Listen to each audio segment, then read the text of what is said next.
yo no lo puedo creer, Telma. ¡Están ahí! ¡Están de nuevo! ¿Y ahora de qué se van a quejar? Por favor, mi amor, se metieron con los políticos de bien, los que tienen cuentas offshore, no dejan gobernar, que la cerealera, que se metieron con la CIA, Telma. La cerealera, los chicos comen cereales, están los niños de por medio. Sí, y la CIA, Telma. ¡La CIA! Sí, la organización de inteligencia, por favor, mi amor. Mirá si esto hasta hace 2 días eran carteristas, mi amor, ahora tienen un programa de televisión, estos negros metiéndose a hablar mal de la CIA, que el agua, que la ecología, que cuando se metieron, vos te acordás, mi amor, con el glifosato. Ah, quiere que vengan las langostas y te coman todas las cosechas Sí, ahora. Son No, langostas. son langostas. Sí, mi amor. Esto hay que agarrar el toro por las altas. Nos merecemos esta televisión. No nos merecemos esto. Ay, estoy tan mal. ¿Qué podemos estoy tan hacer? mal. Yo tengo que ponerle un freno a esto. Vos esperame acá. ¿Qué vas a hacer? Me voy a ir. ¿Qué vas a hacer, al Nancy? piso en C5N. No, Sí, Nancy, yo me voy. Sí, pero yo no- los voy a agarrar a carterazos en Pero el qué piso. gente no, rara. No, qué rara. Por favor, vos quédate acá y espérame. Cuidá el banco. No, Cuidá Nancy. esta plaza argentina. Yo me voy a C5N No, ¿qué? y estos negros de mierda. ¡Nancy! ¡Nancy, no! ¡Nancy! ¡No! ¡Nancy, tómate un Uber! ¡Ay, por favor! Yo quería terminar el año en paz. ¡Ay, ahora no me lo puedo perder! Hola, muy buenas noches a todos. Bienvenidos a ADN, muchas gracias por estar del otro lado. ¿Qué pasa con Telma? ¿Qué pasa con Telma y Nancy? ¿Qué pasa con Nancy, Estaba enojada Nancy con nosotros. Hay mucha gente que está enojada con nosotros, pero esto es parte de la disidencia, es parte de la democracia. Democracia es eso, es poder debatir, es poder construir una república a través de los disensos también, de los debates, cuando las cosas son prolijas. Lo que se había prometido era eso, ¿no? Un diálogo muy importante, basta de violencia. No está más Ricardo Jaime ni Devido, pero sigue habiendo corrupción. No está más Delía, pero sigue habiendo violencia. ¿Qué nos pasa? No está más Cavallo, pero sigue habiendo recorte de los jubilados. Monzó, no Monzón. Emilio, usted es Monzó, no Monzón, ¿se entiende? ¿Qué hubiera pasado si por este mismo episodio, en vez de el actual presidente de la Cámara de Diputados de la Nación, Emilio Monzó, no Carlos Monzón, hubiera sido del Caño? Vos imaginate, tenés 2 actores. Lo tenés a Moró y lo tenés a Monzó. No Monzón, Monzó. Y entonces el presidente de la Cámara de Diputados le tira una trompada, una piña al otro y hay mujeres que lo quieren parar. ¿Qué hubiera pasado si hubiera sido en vez de Monzó del Caño? Lo llama Bonadío, lo mete preso de por vida por violencia y mapuche. Porque es un terrorista mapuche. Pero fíjate que estos señores vinieron porque decían que se iba a acabar la violencia, que se iban a acabar los Delía, que se iban a acabar los diputados truchos. Es cierto que antes pasaba, es cierto, tenían razón que antes pasaba. Y ahora, muchachos, que tienen la oportunidad, la guita que han puesto en el Congreso para comprar a la gente que entraba al último, la guita que le han puesto a los gobernadores. ¿Qué pasa con la plata que le pusieron a los gobernadores? ¿Sabes por qué sí te debe interesar esto a vos? Porque no es el recorte a los jubilados y a la gente que es beneficiaria de la asignación universal por hijo los que va a joder esta medida. Son 100.000 millones de pesos menos solo con este recorte, más la suba de tarifas a los servicios públicos, más todos los recortes y subas que se han producido. Va a haber menos 250.000 millones de pesos para el consumo interno. Y ¿sabes qué? El jubilado no va a ir a tu almacén a comprarte lo que antes te compraba. No va a ir a tu juguetería a comprarle al nieto una muñeca. No va a tomar tu taxi. Porque va a haber menos guita, hermano. Tenés que darte cuenta que estos recortes tan millonarios lo que producen es menos consumo interno, es menos posibilidades de consumir tus productos. El jubilado que antes iba a Mar del Plata y compraba tus alfajores no lo va a poder hacer. Porque tiene que recortar. ¿Y por dónde empieza? Por las vacaciones, por el turismo. Por ahí se llega a recortar medicamentos. Pero ¿sabes qué pasa? Hay un error que cometemos todos los argentinos. La jubilación y la asignación universal es un derecho, no porque lo haya dicho un gobierno. Ese gobierno ya desapareció. Lo dice la Constitución Nacional. El Estado Nacional debe garantizar la educación y la salud y para eso está la asignación universal por hijo.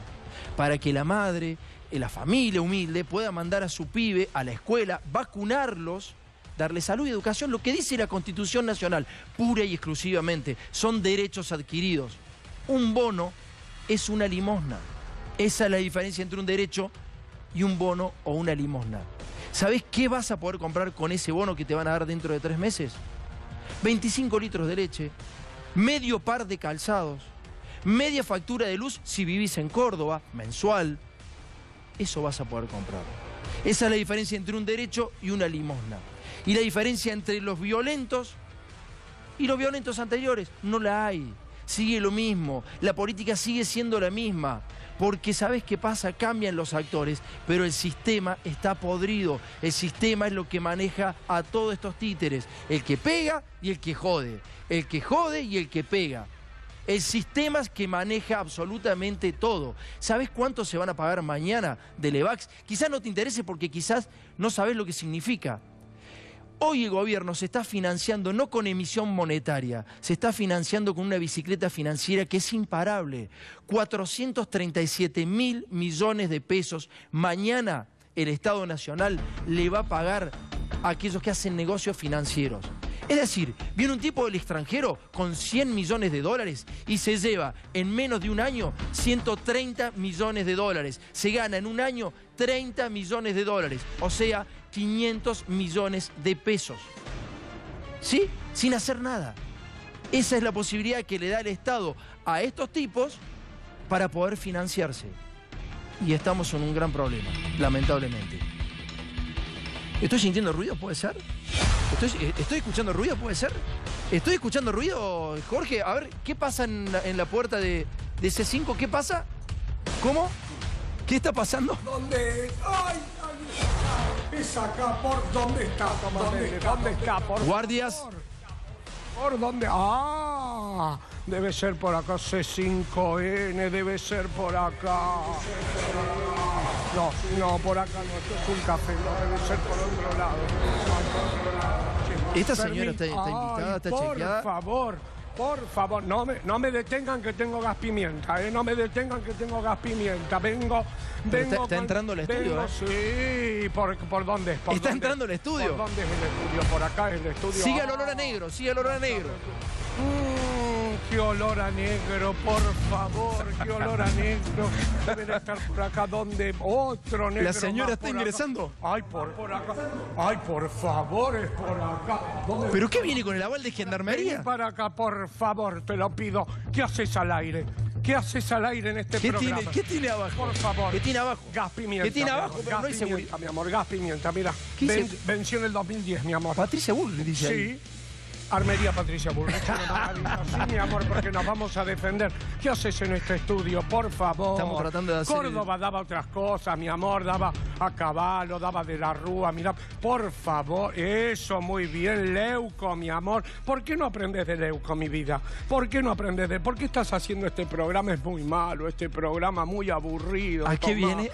Por Supuestamente, favor. ¿a qué viene esta visita? A supervisar, mi amor. Ajá. Vengo a supervisar los informes porque hace mucho tiempo mi vida que estás. Dale que te dale y no dejas crecer al país. Bueno, palo en la rueda, palo en la rueda. ¿Se puede sentar acá? ¿Sí? Sí, claro. No apriete el gatillo. ¿A dónde me no voy sea a gatillo sentar? fácil, por ¿Me favor. vas a invitar al programa? ¿Quién me Eso me trajo? encanta. ¿Se vino un taxi? No me trajo gendarmería, le pedí a unos muchachos que me traigan porque digo, tengo que ir a supervisar el programa de Tomás Méndez. No habrá Porque hecho ninguna travesura en el camino. no con me gendarmería, vayas a ¿no? congelar en este living, porque es lo que haces con todo el mundo. La vamos a atender, Yo la me voy vamos a a atender. sentar acá, yo me voy a sentar acá, yo voy a supervisar todo. Un desde licuado acá. para la señora, por Ojo favor. con las denuncias, Tomás, te lo digo bien, si querés te lo digo mal, pero ojo con las denuncias, Voy Bueno. a mirar todo el programa desde acá, mi amor. Se queda Nancy con nosotros, somos un programa abierto, somos un programa así con apertura también ideológica, así que vamos a empezar viendo el resumen de lo que fue este año, es el último programa de ADN, así que vamos a ir empezando por el resumen de lo que fue este año. El primer tape que vamos a ver tiene que ver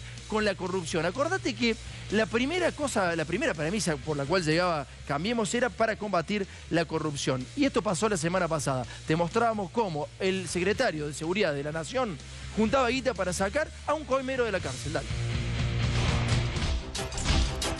El ex CEO de Torneos, Alejandro Bursaco, fue acusado por la justicia de Estados Unidos de pagar sobornos por los derechos de televisación del fútbol y le fijó una fianza de $20 millones para quedar libre y no ir a la cárcel de Brooklyn. Uno de los que se encargó de ayudarlo a juntar esa abultada suma de dinero fue su hermano y actual secretario de Seguridad de la Nación, Eugenio Bursaco. El secretario de Estado hizo una vaquita entre empresarios y políticos amigos para juntar $4 millones y así liberar a su hermano. Para eso llamó al ministro de Modernización de la Ciudad de Buenos Aires, Andy Freire. Bursaco le mandó un mail donde le pide una mano con el tema de su hermano y le cuenta que necesitan un palo más para completar la fianza. Dice también que, por obvias razones, el gran problema es que no se pueden utilizar las cuentas del propio Alejandro Bursaco, y el otro punto conflictivo es que el dinero debe ser prestado o financiado en blanco, y eso ha dificultado el proceso. De todos modos, aclara que su hermano tiene bienes suficientes para afrontar los préstamos. De más está decir que esos bienes no aparecen declarados por quienes llevan las coimas de Torneos y Competencias. Sospechosamente, a pesar de que en el mail de Bursaco a Andy Freire estaba todo explicado con detalles, tanto el pedido como el préstamo de dinero, voceros del ministro dijeron que Andy le prestó plata a Eugenio y que él no sabe lo que Eugenio hizo con ese dinero. Pero Bursaco también les pidió dinero a distintos empresarios amigos, siempre bajo la promesa de no dejarlos pegados. Por ejemplo, a este importante empresario le ofrece simular una venta de acciones de su empresa de seguridad Templar para no levantar sospechas. A este otro empresario le pide que deposite el dinero en la cuenta de Cobre y Kim, el estudio de abogados encargado de llevar la causa, y le dice: quédate tranquilo que no apareces. En definitiva, Eugenio Bursaco le escribió a Andy Freire para hacer la vaquita y le dijo claramente: querido Andy, te escribo para pedirte una mano con el tema de mi hermano. Como bien sabes, traté de no involucrarte a vos ni a ningún amigo. También le explicó que el monto es muy elevado, de unos $4 millones, y que no se pueden usar cuentas ni bienes de Alejandro, y que estaban apretados de tiempo porque tenían pocos días para conseguir un palo más para completar la fianza. Es más, el secretario de Seguridad admitió que el alto perfil de la causa y el hecho de que el dinero debe ser prestado o financiado en blanco ha dificultado el proceso, y ofreció asegurar la deuda con propiedades de Alejandro en Uruguay y Argentina, y hasta con un inmueble que él mismo posee en Arelauquen. Bursaco escribió: no pretendo que ellos mismos se la presten a él, porque imagino que no querrán la exposición de esta causa, pero es la diferencia entre que mi hermano quede viviendo en un departamento en Nueva York o que se vaya a la cárcel de Brooklyn. Y remata con una información que debería saber la justicia. Es mi hermano. Sé de su fortaleza económica para afrontar estos pedidos. Bueno, después de haber mostrado este informe, Fernando Míguez llegaba hasta la justicia a presentar justamente la denuncia. ¿Y cómo te fue, Fer?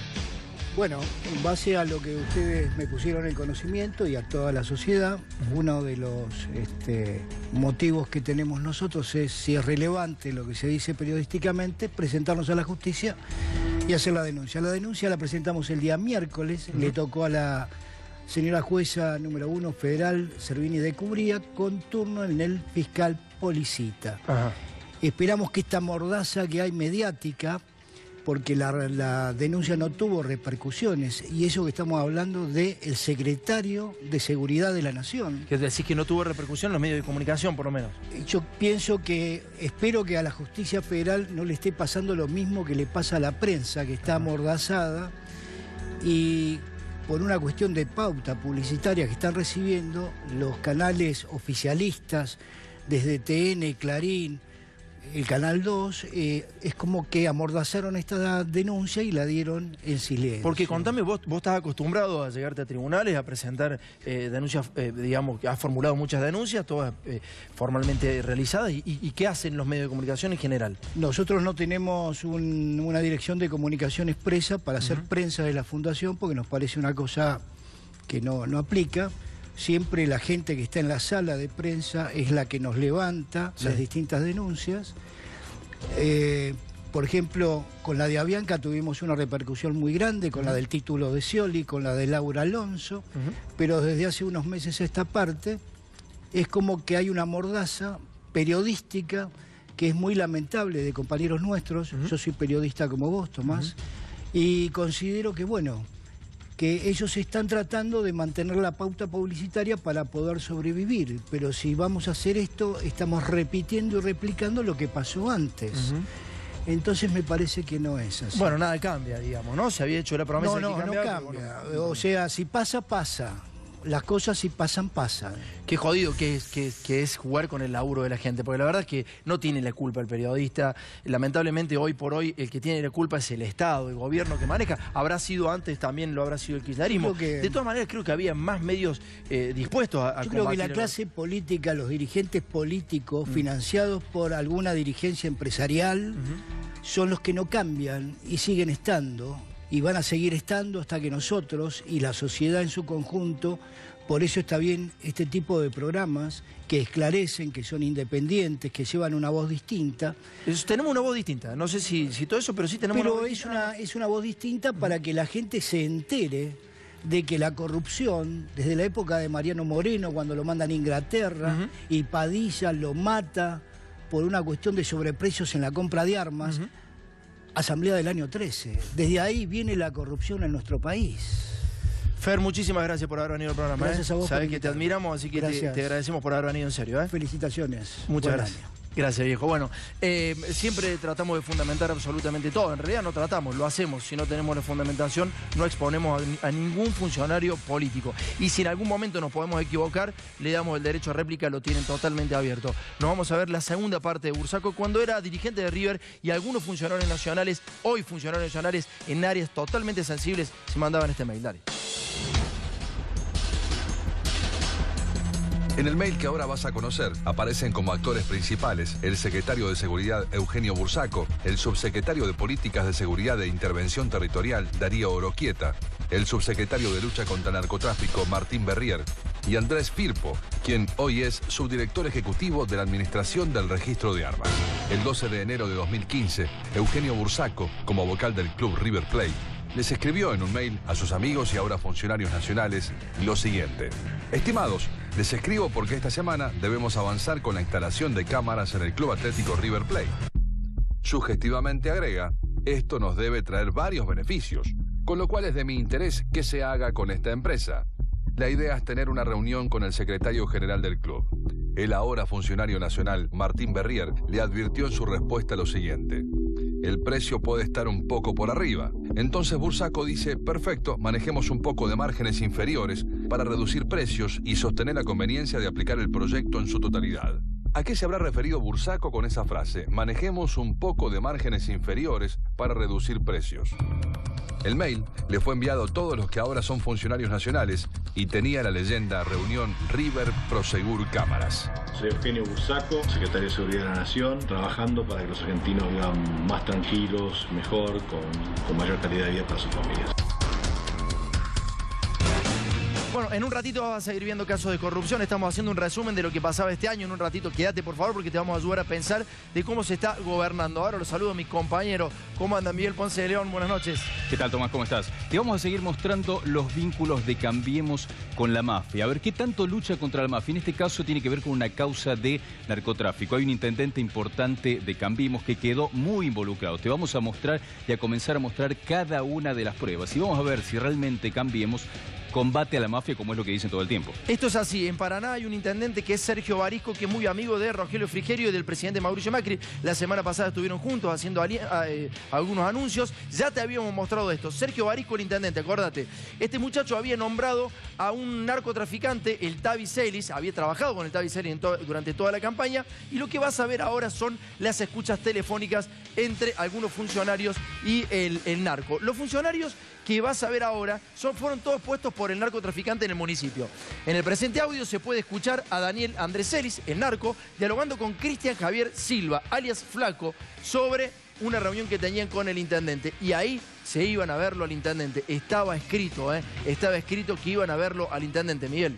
En los siguientes paños y los documentos te vamos a seguir mostrando cómo aparece alguien vinculado a la seguridad que termina involucrada con el narcotráfico. En este paño lo que vas a ver, mira, tiene que ver con esto. Es un audio, son escuchas telefónicas y ahí están hablando Daniel Andrés Celis, un narco, dialogando con Cristian Javier Silva. Ahí están los alias Tavi y Flaco y dicen esto: che, y la Bordeira.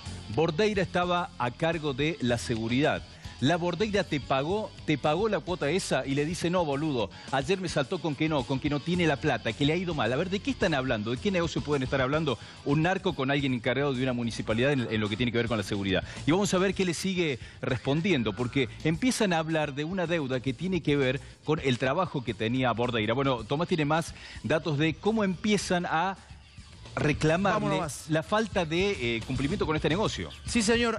Acuérdate, Griselda Bordeira era subdirectora de seguridad de la Municipalidad de Paraná. Y entonces tenés Chela Bordeira, ¿qué hizo con la mercadería? Hablaban dos narcotraficantes, ¿no? ¿Qué hizo con la mercadería? La subsecretaria de seguridad. ¿Cómo hizo un compromiso tan grande ella, boludo, a la Bordeira, le dice un narco al otro, con un sueldo de 20.000 pesos? El sueldo de la municipalidad. Está loca. Pero ¿por qué, enano, las cosas eran como yo te dije? 100 kilos de carne, boludo, y te dejé 10 costillares. 100 kilos de droga eran, ¿eh? Si a mí me dejas 100 kilos de carne, yo lo vendo en el día, boludo. Le dice, por eso, boludo, esa mercadería, para vender rápido, le dice, para vender rápido. Esta se la dio por viajar, a andar de coqueta y no laburo. Pero ¿qué culpa tengo? Y bueno, le dice el otro, pero no es problema tuyo. Aparte, la mercadería está remanoseada. Ni loco que agarres esa mercadería de vuelta, boludo, le dice. Y ayer la llamé y me dijo que después te llamo. No me llamó en todo el día y ahora voy a llamarla. Que consiga cheques oficiales del municipio de última. Si tenés que cobrar igual, ¿cuánto es? ¿500, 400? ¿Cuánto te debe? 8 cuotas de 100 lucas, le dice. 800.000 pesos le debía la subsecretaria de la municipalidad de Paraná. 800.000 pesos. Evidentemente no son 100 kilos de carne. Aparte, la mercadería está remanoseada, no vas a caer en cana. Por vender carne nadie cae en cana. La subsecretaria de seguridad del municipio estaba vendiendo droga. Lo que vamos a ver también es qué empieza a decir el jefe de toda esta banda que tiene que ver con el Tavi Celis. Fíjate, Daniel Celis plantea, voy a contar toda la verdad. ¿Cómo llegó a ser intendente de la ciudad Sergio Barisco? Claro, ¿por qué? Porque en un momento lo detienen y comienza a plantear y a reclamar que él puso bastante guita. Y te vamos a comenzar a mostrar las pruebas de cómo un narco financió a un intendente de Cambiemos. Bueno, ahora sí, vamos a ver las comunicaciones que tiene la justicia. Atención con esto, la justicia tiene estas grabaciones. Juzgado Federal de Paraná 1, dice Ángel Celis Daniel Andrés, o sea, el narcotraficante, habla de que cae junto a distintas personas por la infracción a la ley de estupefacientes. Esta es la causa judicial. Vamos a ver también cómo está involucrado el municipio y cómo hay pruebas del manejo de ese municipio. Mirá lo que dice la justicia. Las sospechas que hay. La formación de una organización narcocriminal liderada conjuntamente por los hermanos Daniel Andrés Celis, alias Tavi, y Miguel Ángel Celis, alias Titi, y utilizaban la estructura y recursos del Estado municipal en las diversas fases de venta de estupefacientes. Te están contando cómo usaron la municipalidad para vender merca, dice. Es una compleja maniobra de ingeniería política y financiera desarrollada por Celis mediante la celebración de diversos acuerdos políticos con el entonces candidato a intendente Sergio Fauto Barisco. Esto lo dice la justicia, esto lo tiene la justicia. Atención, estas son resoluciones judiciales. Vamos a seguir viendo lo que tiene la justicia respecto a Cambiemos y el narcotráfico. Y el presidente Mauricio Macri estuvo la semana pasada con este tipo. Declaración testimonial de Héctor Pablo Hernández, concejal de Paraná. Daniel Celis, él adhiere a nuestro movimiento luego de evaluar varias propuestas, era buscado por varias fuerzas políticas. Él era muy conocido, él convencía a la gente, sí hacía aportes de dinero a nuestra campaña, no habrá tenido gastos, pero no se recaudaba. Él veía que la ciudad estaba muy deteriorada y había gente del barrio que él ayudaba a conseguir trabajo. O sea, el concejal de Paraná decía que el narcotraficante ponía guita en la campaña de Cambiemos. Vamos a ver si era el único que la conocía, en otro paño que tiene ahí el relato de quiénes son los que comienzan a hablar y a contar esto. Mirá, esta es la declaración testimonial de Griselda Noemí Bordeira, la que habla de traficar drogas en un lenguaje, obviamente en una jerga, con los otros narcos. Los narcos confiesan que hacen con ella. Miguel Ángel Celis dice, lo conozco por mi función como policía porque lo he allanado muchas veces. Le allané la casa por cuestiones policiales. Por cuestiones policiales, obviamente, lo allanaba por narco y por otros delitos. Daniel Andrés Celis dice, lo conozco desde la gestión de gobierno, anteriormente lo conocí desde que entré a la policía porque le hice reiterados allanamientos y era un mito en la policía, o sea que tenía mucho conocimiento dentro de la policía por sus actividades delictivas. A ver, entonces, la subdirectora de seguridad del municipio de Paraná, que era policía, dice que lo conocía a Tavi Celis, que ponía funcionarios dentro del municipio de los allanamientos que le realizaba por droga. Era un mito en la policía este narcotraficante, era un Pablo Escobar Gaviria en Paraná. Se lo está diciendo a la justicia, ¿se entiende? Fíjate, al intendente le dije, vos sos loco en la campaña de 2015, ¿por qué se metió Celis? Celis quería ser funcionario. El que manejaba realmente la unidad número 2 era Hernán Rivero. La utilización de los camiones para trasladar estupefacientes lo sabíamos desde los alemanes del Volga. Otro caso más. Leguizamón, otro tipo que había metido como funcionario, lo había utilizado. El terreno de la casa donde se secuestraron los 1.700 de los alemanes del Volga es municipal. ¿Se entiende? Utilizaban, este es el testimonio que da la subdirectora del municipio. Decía que utilizaban los camiones de recolección de residuos para llevar droga. Lo sabíamos todos, dice la subdirectora de seguridad, al juez, a la justicia. El juez, el fiscal y toda la gente de la justicia no hizo nada con esta subdirectora y mucho menos con el intendente que la semana pasada abrazaba Mauricio Macri. Estos son documentos judiciales. El secretario de Seguridad le dice al juez, tenemos un narco adentro del municipio y le da todos los nombres. Y sigue siendo funcionaria y el otro sigue siendo intendente. Dale. En mayo de este año, una avioneta de 300 kilos de marihuana proveniente de Paraguay aterrizó en un campo de Entre Ríos. La Policía Federal interceptó la aeronave y como parte de la investigación, numerosos integrantes de la familia de Daniel Tavi Celis, sindicado como jefe del narcotráfico en la capital entrerriana, y 2 trabajadores municipales fueron apresados. Uno de los trabajadores era Miguel Leguizamón, coordinador de la Unidad Municipal 2, donde el supuesto narco Tavi Celis mantuvo influencia política durante los primeros 6 meses de 2016. El otro empleado municipal es Cristian Silva, el segundo en cadena de mando de la Unidad Municipal 2. Cristian está siendo investigado por ser el cajero de la asociación ilícita. Pero no es la primera vez de Cristian Silva, ya que este muchacho se hizo famoso en 2015 cuando fue arrestado por narcotráfico mientras se desempeñaba como chofer del entonces candidato a intendente Sergio Barisco. Sin embargo, mientras se iba desarrollando la investigación judicial, fueron detenidos el director de Arquitectura Social de Paraná, Carlos Alberto Bernini, un trabajador municipal de esa área, Sergio Pros, y un empleado de Obras Sanitarias, Sergio Vigian. Luego fue publicado el audio de una charla que mantuvo Marcelo Fabián Álvarez, director de Ambiente Sustentable, y el doctor Hugo Gemelli, abogado del narco Tavi Celis y sus cómplices. Acabo de ver la sangre, yo vi en cana, yo salgo al aire y se va todo el mundo a la cana, Pero la cosa no termina, ya que el supuesto jefe de la banda, Tavi Celis, luego de ser detenido por un robo en la localidad de Diamante, publicó en Facebook lo siguiente: creo con certeza que lo que me está pasando es producto de la política y que el señor Sergio Barisco me quiere sacar del medio. Pero si esto pasa, contaré toda la verdad de cómo él llegó a ser intendente de la ciudad. ¿Y cómo sabía que yo estaba acá? Pero ¿cómo no voy a saber? Esa casa sabe todo. En Argentina no sabemos nada. Las conexiones entre el poder narco y la política de la administración del intendente de Cambiemos, Sergio Barisco, tiene como eje central la distribución de la droga a través de los camiones municipales de recolección de residuos. Es hora de un municipio que preste eficientemente los servicios públicos. En escuchas telefónicas realizadas por la justicia, surge que el narco Tavi Celis había aportado una suma de dinero millonaria a la campaña electoral de Sergio Barisco, a cambio de 40 contratos para allegados y la designación de 2 personas de su confianza a cargo de la Unidad Municipal 2. Hoy, esas 2 personas están detenidas. Súmate al cambio que necesita Paraná. Sergio Barisco. En las mismas escuchas judiciales está implicada otra funcionaria municipal, la subdirectora de seguridad Griselda Bordeira. En la causa hay, hasta el momento, 21 detenidos. Están implicados los más altos funcionarios de la administración municipal de Paraná. Y ya no quedan dudas que la campaña del intendente de Cambiemos, Sergio Barisco, fue financiada por el narcotráfico. Te vamos a mostrar muchas más pruebas de lo que tiene que ver con el narcotráfico y la declaración de Hernán Jesús Rivero. Tomás te va a contar de qué se trata y a qué se dedicaba Hernán Jesús Rivero antes de que comencemos a describir la declaración indagatoria de él. Bueno, ahí está, Miguel, ahí tenés la declaración indagatoria de Hernán Jesús Rivero. Conozco al señor Daniel Celis, soy fotógrafo y hacía trabajo y de servicio de fiestas sociales. Después no tuve relación con él hasta la campaña política. Por distintas razones hubo cercanías con la gente de Sergio Barisco. Barisco en una caminata me invita a la campaña y me dice que todo el material típico de la militancia tenía que ir a buscarlo a la casa del narcotraficante Daniel Tavi Celis. Fíjate qué es lo que sigue contando Jesús Rivero. Mirá. Él empieza a describir cuál es la relación. Dice, soy director de la unidad municipal número 2, empezamos a trabajar con él como referente y como quien tenía llegada a Sergio Barisco. O sea, el narco era referente político. Y después dices, Celis me recomendó ante el intendente para que yo sea nombrado.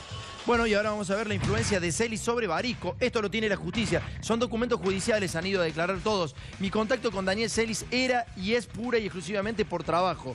Si en su condición de director de la unidad municipal número 2 Oeste, el señor Celis solicitaba algún tipo de recursos humanos o materiales, en más de una ocasión me consultó. Yo no lo autorizaba. Celis era un referente político. Tiene influencia sobre el Ejecutivo. Estos son arreglos que él tenía con el Ejecutivo para hacer gente entrar al municipio. Tenía influencia porque estando él detenido, metió a su mujer y a sus hijos adentro del municipio. Fíjate lo que contaba además Rivero de cómo estaban vinculados al narcotráfico en este paño y en esta declaración judicial. Dice, Silva y Celis gozaban de funciones políticas, pero no estaban nombrados en el municipio. O sea que tenían mucho poder. Silva estaba por encima mío y si me daba una orden la cumplía. Celis hacía reuniones con todos los directores. Celis, estamos hablando del narco, él me llamaba desde el penal y hacíamos reuniones de trabajo en la celda. Así se manejaban con el narco y así organizaban todo el narcotráfico de ese lugar. Es decir, el narcotraficante llamaba a todos los funcionarios municipales y hacía la reunión de gabinete en la cárcel. En la cárcel, el narcotraficante con los funcionarios. ¿Se entiende? Eso es Cambiemos. Esto lo sabe el propio presidente Mauricio Macri. Lo hemos mostrado hace 6 meses. Y fue esta semana a abrazarlo a Sergio Barisco y hace un mes fue de nuevo a estar con Sergio Barisco. Son narcotraficantes. Son todos narcos, dale. ¿Y por qué cree que lo vinculan a usted a narcotráfico, cosas por el estilo? Porque no han encontrado otra cosa. O las alianzas que yo hago. Hasta hay olfato de traición de parte de Sergio, de parte de este. Acabo de ver hasta sangre, coño, esto loco. Viene muy jodido la mano. Apareció la Bordeira hablando de parte de Sergio. No puede la Bordeira a pedirle a Matías o al estudio que Sergio no tiene nada que ver. Se cagó de risa. Y esto viene muy complicado. ¿Y la gorda que lo llamó a Matías? Fue el estudio, como un concepto de carácter de por Barisco, ¿sabes qué? Se va a venir sangre por todos lados. Pero hay se puede arreglar, hay alguna forma, como que... Yo digo una cosa, primero hay que ver qué es lo que quiere este pelotudo, que ponga la jeta, que quiere hablar, que hable, que deje mandar pescado, no nos puede mandar la Bordeira a hablar de parte de él. Si lo hizo es un paquete. La gorda fue con la camioneta oficial, bajó con el chofer, Matías se cagaba de risa, me dice, nosotros estamos todos. Sí, ese pelotudo me tiene que mandar la gorda pedorra esta. A mí me decía Sergio, y yo no sé vos si esto no viene por hijo de puta que todo el mundo le dice que no es, pero yo puse interna. No, es cierto. Yo salgo a hablar y dice, vos, si yo voy en cana, yo salgo a hablar y esto va todo el mundo en cana, me dice. Claro. Es básicamente lo que decían de la directora de seguridad del municipio de Paraná, el abogado del narcotraficante y un funcionario de la municipalidad de Paraná. Vamos a la causa judicial. Finalmente, Hernán Jesús Rivero, funcionario, revestía un rol fundamental, pues en su carácter de jefe de la unidad municipal número 2 de Paraná, puso a disposición del narcotraficante Celis los camiones recolectores y volcador de basura que carecían de GPS para el transporte de la droga. Es decir, los camiones que no tenían GPS los llenaban de merca para la distribución en la ciudad de Paraná, el propio intendente y estos delincuentes. Te vamos a mostrar aparte qué sigue contándose en la causa judicial sobre el intendente. Fíjate lo que cuentan. Dice, el desarrollo territorial dentro de la ciudad de Paraná, tiene que ver esto con la política, es la organización narcocriminal, estaba liderado conjuntamente por los hermanos Celis y contó objetivamente con un aporte estratégico, un acuerdo de índole político con Sergio Fausto Barisco, asistido por Pablo Hernández, el intendente y el concejal de la ciudad de Paraná. Lo que te dice la justicia es que el desarrollo del narcotráfico de manera territorial estaba apoyado políticamente por un intendente y por un concejal de Cambiemos. Esto lo está diciendo la justicia, ¿eh? Fíjate lo que dice el juez finalmente, dale. Dame el próximo paño porque esto está en la resolución del juez. Tenía por objeto coordinar determinadas acciones de campaña electoral durante el año 2015, asumidas por el Movimiento Vecinal Oeste, el movimiento que manejaba justamente Tavi Celis. Este comité de acción política, regenteado por quien organizaba al mismo tiempo el tráfico y la comercialización de estupefacientes. Detrás de todo esto, la justicia lo que cree es que había un acuerdo y comienza a reflejarlo y a detallarlo en el expediente judicial. Fíjate, dice, en virtud del acuerdo político, Daniel Andrés Tavi Celis y Cristian Javier Silva Celis, están hablando de los narcos, solventaron gastos de elaboración y confección de afiches y pancartas, asumieron los costos de la fiesta en el Club Avenida del Ejército, la reunión del Salón Armando Gabriel, la celebración de la reunión en el Salón 17 de agosto. Todo esto era plata del narcotráfico puesta en la política, por valores, y ahí lo empiezan a describir. 50.000 pesos, 37.000, 35.000, dispusieron y afectaron una flota de 60 móviles o vehículos, insumiendo 270.000 pesos. El acuerdo político preveía que iban a devolver esos importes incluso duplicados en contraprestaciones. ¿Cuál era la contraprestación que te vamos a comenzar a detallar? Era esto, el manejo real de la unidad municipal número 2 y ahí incorporar a personas para manejar el narcotráfico desde adentro de la municipalidad. ¿Qué dice la justicia? ¿Qué dice la justicia? Fíjate. Barisco, el intendente de Paraná, asistido por Hernández, o sea, el concejal, se comprometieron a conceder un número total de 40 designaciones a las personas que le eran indicadas por el narco Andrés Tavi Celis. 8 días luego de su asunción, Barisco designó estratégicamente en el cargo de director general de la unidad municipal a Hernán Jesús Rivero, director de la unidad número 2 a Miguel Carmelo Leguizamón también. Es decir, el intendente se comprometía a meter 40 narcos a la municipalidad. Y esos 40 narcos iban a hacer la distribución de la droga con los camiones recolectores. Eso es Cambiemos, dale.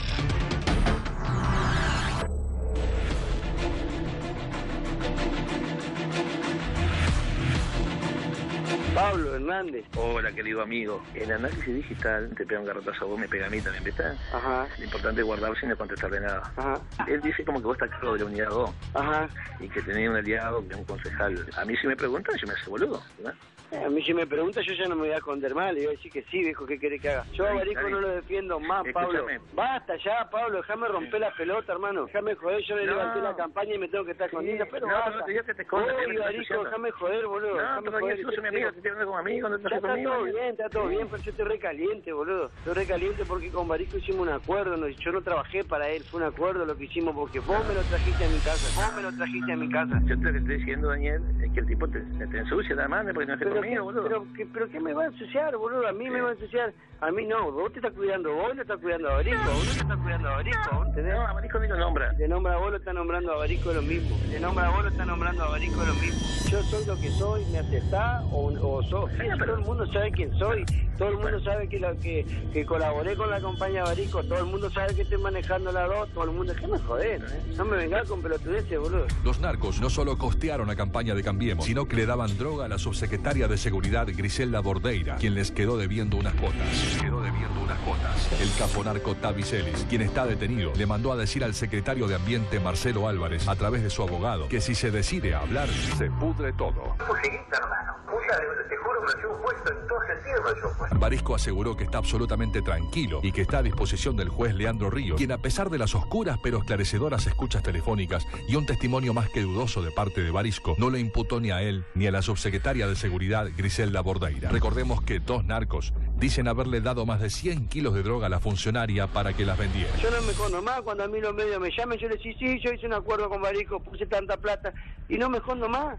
¿Me entendés? ¿Por qué me tengo que andar escondiendo, boludo? Yo no tengo que andar escondiendo nada. Ustedes vinieron a buscarme. Yo te dije 10.000 veces a vos. Yo no nací ayer, no tengo lo que tengo por tonto, ¿me entendés? Tengo lo que tengo por vivo. Narcotraficante con concejal de Paraná, hablando. Eso lo tiene la justicia. ¿Qué hizo la justicia? Nada, absolutamente nada. El narco solamente en la cárcel y los otros narcos afuera gobernando, como siempre. Fíjate, indicios indubitados, dice la justicia, de la relación política entre el intendente Barisco con Daniel Tavi Celis, el narco. La alta preocupación del intendente por la suerte judicial de su socio político es indubitable, dice la justicia. También lo que dice es cómo traficaban desde adentro de la municipalidad y lo vas a ver en este expediente. Mira, fíjate, dice, queda plasmada en la presente instrucción judicial, o sea, queda comprobado judicialmente, hay una peligrosa relación entre las actividades político-electorales y el negocio ilícito del tráfico de estupefacientes, o sea, entre la política y los narcos. Las condiciones políticas, institucionales y económicas resultan de vital importancia para el desarrollo y el crecimiento del narcotráfico. La narcocriminalidad requiere de su inserción institucional para progresar y en particular aspira a copar los primeros niveles de gobierno, es decir, municipalidades y juntas de gobierno. Esto es importante porque es una escalada mucho más arriba del narcotráfico. No es simplemente la coima a un policía o la corrupción de la fuerza de seguridad. Es como meten a alguien dentro del Estado para generar un negocio complejo de el narcotráfico con la clase política. Bueno, hay que decirlo, ¿no? Siempre hubo droga, siempre hubo complicidades. Esto es extremo, lo tiene la justicia. Pero fíjate cómo rematan todo. Por el avance del narcotráfico, vienen a Paraná Michetti y Bullrich, la jefa que iba a pelear en contra del narcotráfico. ¿Y quién le recibe? Barisco. Fíjate quién saluda a Bullrich. Barisco, el jefe del narcotráfico, a Michetti. No, merecen un aplauso, muchachos. Le vamos a aplaudir, Miguel, por favor, porque esto es tremendo. El primer congreso de lucha contra el narcotráfico y precursores químicos de la región centro tuvo sede en Paraná, dice, con presencia nacional. La apertura estuvo a cargo del intendente de la ciudad, Sergio Barisco, y estaba Michetti y Bullrich. ¿Está claro? Y el juez que tenía todas las desgrabaciones y que sabía que el otro era un narcotraficante, nada. Y Bullrich, que sabe que es un narcotraficante, nada. ¿Te das cuenta que es toda una mentira? ¿Te das cuenta que también son narcos? También, porque lo de antes también había narcotráfico. Y no hay narcotráfico sin política. Me voy a preguntarle a Nancy cómo está viendo el programa. A ver, Nancy, ¿cómo estás viendo el... Nancy. ¡Ay, por favor, qué aburrimiento, mi amor! ¡Basta! Pero es que hay poca luz ahí, Nancy. Por favor, qué droga. Bueno, para algo tiene que servir la droga, che. Por lo menos que financie campañas de gente decente. Por favor, dale que te dale con esta maquinela, ustedes dos. Basta. Pongan algo divertido. La gente necesita, bueno, qué sé yo, piripipí, un programa, no sé, con humor, con sorteo. ¿Por qué no sorteas un auto, mi amor? Bueno, estamos en eso. Por favor, Barisco nos va a donar. Ay, Tomás, es un embole. Vos y el otro, dale que te dale. Dale, por favor, haz algo divertido. Bueno, no hablamos más de Bullrich. Nos fuimos a Paraguay también estos principios de año. Estamos haciendo un recuento de lo que vinimos haciendo. Un resumen de lo que te mostrábamos. Hay dos formas de evitar el narcotráfico. Ver qué pasa en los puertos, qué pasa en las fronteras, pero también hacer inteligencia y ver desde dónde viene la droga para saber cómo llega. Bueno, eso hicimos nosotros. Fuimos a Paraguay, nos metimos de lleno en el departamento Amambay, uno de los principales productores de droga del mundo, marihuana por lo menos. San Pedro y Amambay son los dos departamentos. Hablamos con un proveedor de droga de Argentina. Fíjate qué nos decía. Así es, tanto la ruta que cruza el departamento de San Pedro como la que atraviesa el departamento Amambay, donde se encuentra Pedro Juan Caballero. Es una zona selvática que permite camuflar los campos de marihuana que abundan en la región. Sin embargo, la policía y las fuerzas de seguridad nacionales no controlan absolutamente nada ni a nadie. Tiene que entender esto, Méndez, el narcotráfico es muy especial. Cuando usted lo aprieta en un lugar, se va para el otro, no desaparece. No es el problema del narcotráfico, es el problema de la corrupción.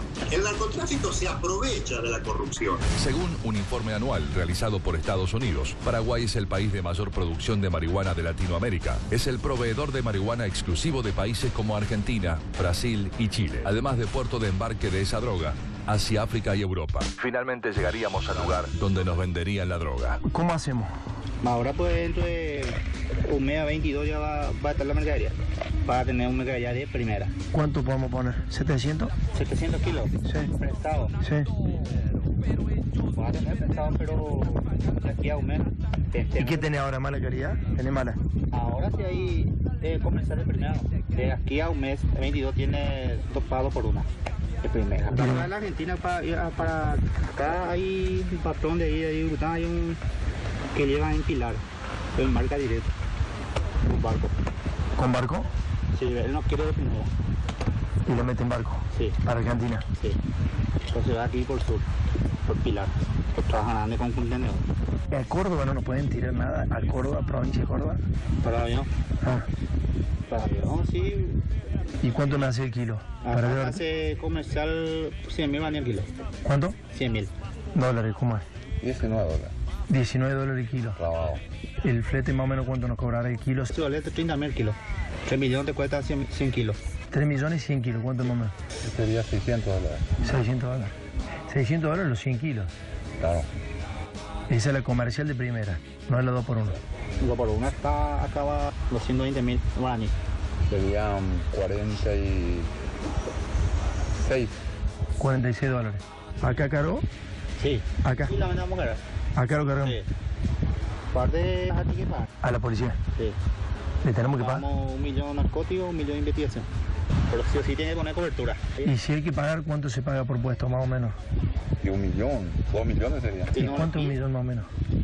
Sería $200, 200 más. No tenés 1 kilo nada para hacerte ahora 2 o 3 kilos nada.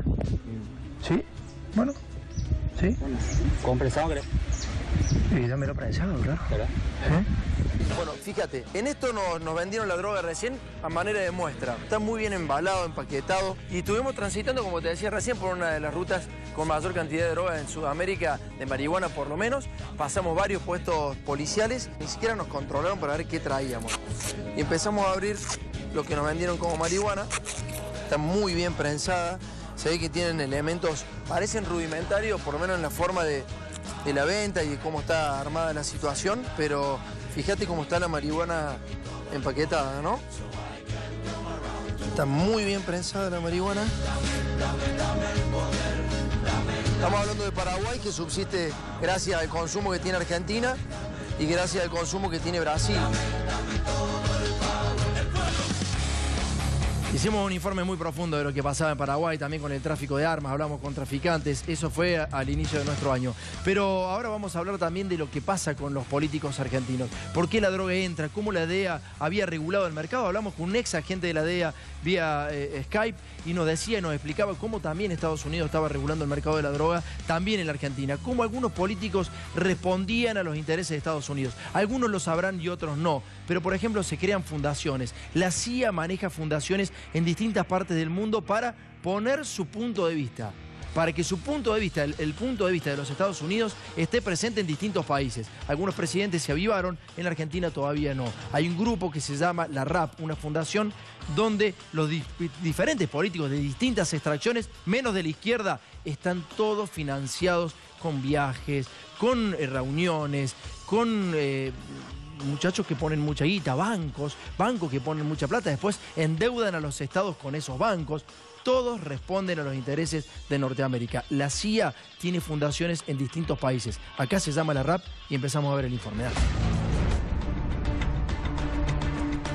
La Fundación Red de Acción Política, más conocida como RAP, es la organización financiada por grandes multinacionales norteamericanas para ejercer lobby en distintos países de Sudamérica. La RAP funciona con un plan simple y elemental. Coopta a políticos, los financia, los capacita según los intereses comerciales, políticos y culturales fijados por la Cámara de Comercio norteamericana y les paga viajes por todo el mundo con la excusa de asistir a simposios y reuniones en Estados Unidos, Australia, Canadá y Chile. En Argentina fue fundada en 2002 por Alan Clutterbuck. Alan Clutterbuck fue secretario de Estado en el Ministerio de Economía durante el gobierno de Carlos Menem y coordinador de los equipos técnicos de Patricia Bullrich durante su paso por la Alianza. Clutterbuck también es socio de la consultora Poliarquía, conocida a nivel nacional por presentar encuestas. Clutterbuck se encargó de formar a los políticos de Cambiemos, que hoy forman parte del gobierno y actúan en sintonía con lo que pide la embajada norteamericana. De esta forma, Estados Unidos maneja los destinos de nuestro país sin necesidad de apoyar a gobiernos militares como en el siglo XX. La RAP es el brazo local de la National Endowment for Democracy. La National Endowment for Democracy es una vitrina legal de la CIA, por la cual se llegó a realizar golpes de Estado como los ocurridos en Honduras, Haití, Venezuela y Ucrania. En nuestro país, la RAP maneja los ministerios de Defensa con Oscar Aguad, Seguridad con Eugenio Bursaco, Educación con Esteban Bullrich, Desarrollo Social con Carolina Stanley, ANSES con Emilio Basavilbaso, el Banco Central con Federico Stussenegger, los satélites de ARSAT con Rodrigo de Loredo y hasta la venta de armas con Natalia Gambaro. Además, la fundación se utiliza para adoctrinar a jóvenes de escuelas secundarias, tal como ocurrió en el Sound College. Allí, Natalia Gambaro, Emilio Basavilbaso y Marcela Campagnoli realizaron un intercambio de ideas con los alumnos. Traducido al criollo, se trató de políticos de la RAP presentando sus ideas en las aulas. La RAP es la red de acción política. Se presentan como inocuos, lo que te plantean es que buscan el bien común y que son apartidarios. Y de esa forma van sumando a distintos políticos de muchísimos partidos, como te decía Tomás, salvo la izquierda, la mayoría de los demás partidos se suman a eso. Lo que te vamos a mostrar es que en realidad detrás de la RAP hay intereses que no se muestran porque lo que hacen es un adoctrinamiento a la clase política para que defiendan determinados intereses. Vamos a ver ahora en este paño ¿quiénes financian la RAP? Mirá, Fundación RAP. Esto es de la web de RAP, de Red de Acción Política. Financiamiento. Donantes internacionales, National Endowment for Democracy. Lo que te muestra acá es una organización internacional que es de Estados Unidos. Y ahora te vamos a mostrar qué es la NED. Mira, dispone de un presupuesto de $30 millones al año para financiar ONG. Una de esas ONG es la Red de Acción Política. Fue la organizadora y promotora de acciones destituyentes que conmovieron a Tucumán en ocasión de las pasadas elecciones provinciales. Eso tenía que ver con un conflicto en Tucumán y ahí plantea que fue protagonizado por 3 integrantes de RAP. José Cano, Domingo Amaya, Juan Casañas, y que las presiones de los directivos de la RAP lo que hacían era que en Tucumán se genere un acuerdo político. Domingo Amaya, dice, era parte de esa fórmula en la que buscaban un apoyo mediático de grupos hegemónicos. En general lo que te plantean es que no hay detrás de eso ningún conflicto político, que buscan el bien común. Les mandan mails permanentemente para adoctrinarlos de qué es lo que tienen que hacer, pero en realidad detrás de todo eso hay un adoctrinamiento, una instrucción para que defiendan intereses que en la mayoría de los casos tienen que ver con la embajada de Estados Unidos y con distintas multinacionales. Hubo solamente 2 personas este año que hablaron de la RAP. Una persona que era integrante de Greenpeace y otra persona que es asesor de Pino Solana. Solamente 2 se animaron y eso tenía que ver con las elecciones en donde hubo quema de urnas, etcétera, en Tucumán. Estos son todos los dirigentes políticos, la verdad que no lo vamos a mostrar de nuevo, ya lo mostramos en el informe. José Cano era el titular del Plan Belgrano, pero estaban más o menos bien detallados en el informe. Están los ministerios copados por gente garpadas por estas fundaciones, ONG que responden a la CIA. Pero no lo dijimos nosotros, por ahí da mucha impotencia esto, pero no es que lo hayamos dicho nosotros. Lo dijo el propio Ronald Reagan en algún momento. La NED sale de la oscuridad. ¿Por qué dijo sale de la oscuridad? ¿Por qué dijo vamos a apoyar las democracias en distintas partes del mundo? Eso fue una creación de Ronald Reagan. Fíjate en el informe.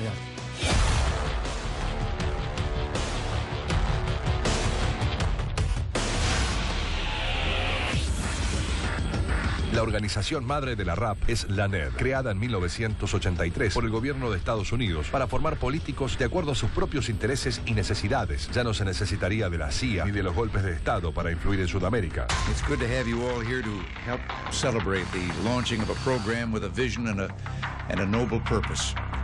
The National Endowment for Democracy. This program will not be hidden in shadows. It'll stand proudly in the spotlight, and that's where it belongs. We can and should be proud of our message of democracy. En Centroamérica y en algunos países de América del Sur, ya nadie duda de que una de las organizaciones que le sirvió a Estados Unidos para blanquear las actividades ocultas de la CIA en otros países es justamente la NED. No tenemos que dejarnos de mentir a nosotros mismos sobre cómo se financia la política.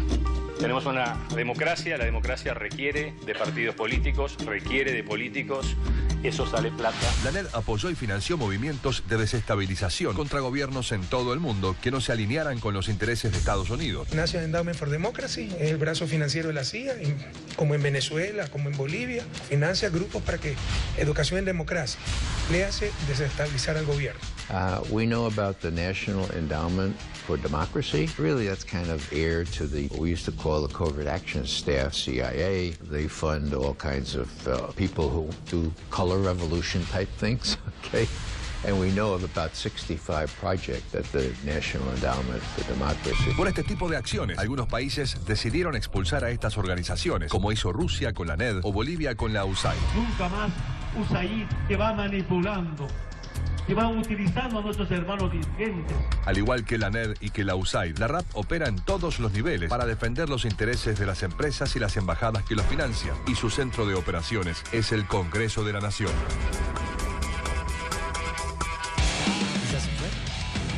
¿Se fue la vieja? No estabas. ¡Ay, por favor! No, ¿Cómo? no. ¿Cómo? ¡Basta! Una vez que la CIA está financiando a los políticos argentinos, una vez que una organización, cuando iban los maestros a los colegios a explicar, se quejaba todo el mundo. Ahora que la CIA le explica a los políticos, una fundación seria, norte, no tenés Pero está cara. bien eso, está Pero bien. claro que está bien, mi amor. ¿No ves que los únicos que no están son la izquierda? Si lo decía Miguel recién en el informe. Por favor, Tomás, nada te gusta. Pero ¿es la RAP, no la RAM? Por favor, basta, mi amor. Qué horror este programa. Cambie de canal, cambie de canal. Uno de los principales sectores que se vio afectado con la apertura de importaciones fue la industria del calzado. La industria del calzado en Argentina es muy importante, sobre todo en el interior del país, en Córdoba, Santa Fe. Fuimos a un pueblo que vive casi exclusivamente de la industria del calzado. Es decir, son todos productores de calzado, de cajas de calzado, de cordones, de todo lo que tiene que ver con el calzado en la República Argentina. Ese pueblo se llama Aceval, está muy cerquita de Rosario, a pocos kilómetros, y como te decía recién, casi todas las familias dependen de la industria del calzado. En ese pueblo, Mauricio Macri ganó muy bien, con amplio margen. ¿Por qué? Porque se habló justamente de ese sector específicamente antes de las elecciones. Y se dijo que a ese sector se lo iba a beneficiar, que nunca iba a haber apertura de importaciones. Pero Mauricio Macri llegó, abrió las importaciones y reventó todo el pueblo y la industria del calzado también en distintas partes, como te decía recién, de la República Argentina, Miguel, ¿no? Aceval, claro, de la provincia de Santa Fe, es un ícono de las víctimas de la política económica del gobierno de Macri. Más recesión, menos consumo y el cierre de muchas fábricas de zapatos en un pueblo en el que la mayoría de la gente labura de eso. Esto te muestra a los que son caídos, a los que terminan siendo los caídos del sistema de este modelo económico de Macri, los caídos de los que casi nadie habla. Bueno, en realidad es un modelo económico. No importa si nosotros no estamos en contra de Mauricio Macri, estamos reflejando como crítica positiva hacia el gobierno las cosas que no se están haciendo bien o que lo que se había prometido no se está cumpliendo. Y entonces en este caso particular se había dicho que la industria del calzado sí iba a ver favorecida. Te decía, este pueblo casi que vive en un 90% de esto, de producir zapatos. Y había escuchado al presidente, cuando era candidato, decir que lo iba a beneficiar y que nunca se iban a abrir las importaciones. Fíjate cómo estaba hace un tiempo, ahora están recibiendo subsidios que supuestamente Cambiemos decía que no iba a haber. Están recibiendo subsidios y por eso subsiste de mala manera la industria del calzado en Aceval.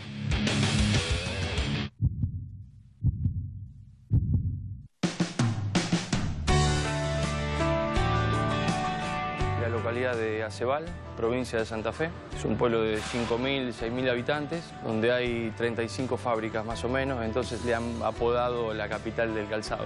A eso le tenés que sumar los talleres de aparado, la fábrica de caja. Involucra a un 60% de la economía de nuestro pueblo. Tuvimos 10 años de mucha venta y ahora, bueno, se ve una recesión. Y estábamos haciendo de 180 a 200 pares por día. Y hoy en día estuvimos haciendo 30 pares. Vendíamos más o menos 11, 12.000 pares por temporada. Cayó a un 4.000. Cada uno va a hacer su esfuerzo para sostener esta fuente de trabajo.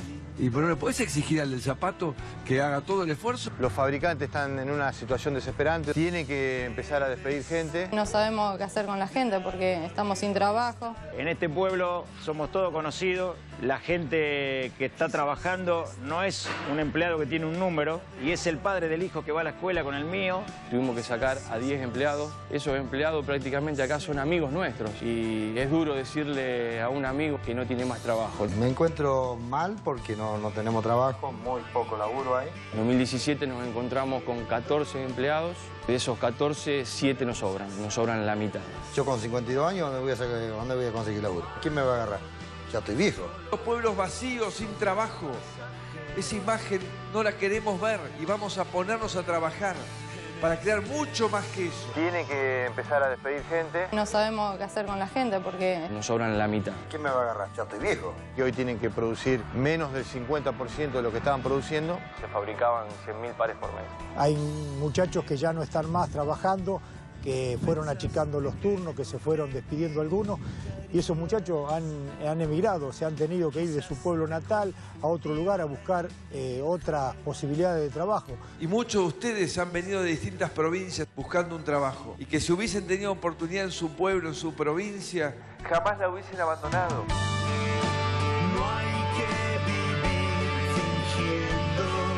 Venimos estamos en una recesión con respecto a la cantidad de pares que se vienen fabricando, llegando a este momento a una disminución de no menos del 50%.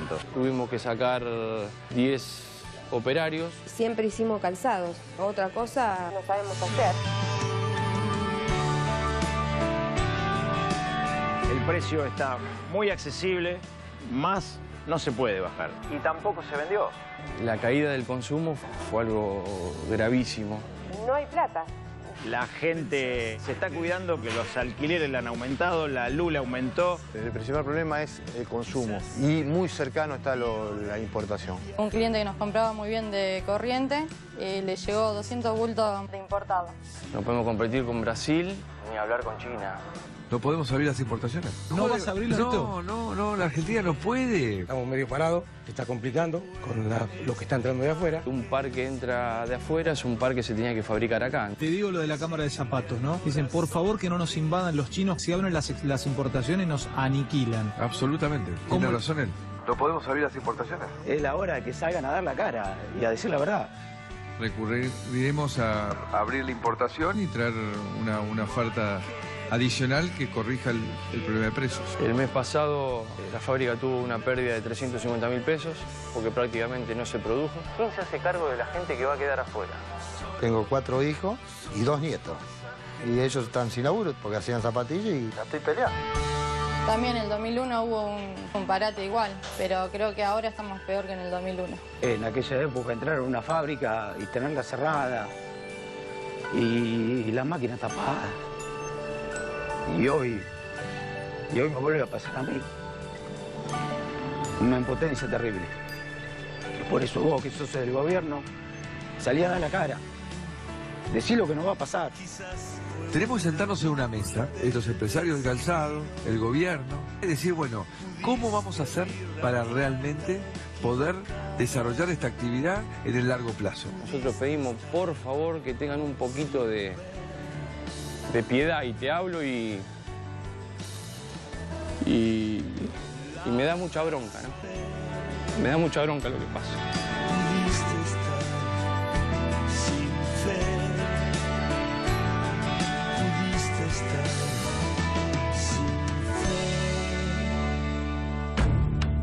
De Acebal nos fuimos al norte de la provincia de Córdoba.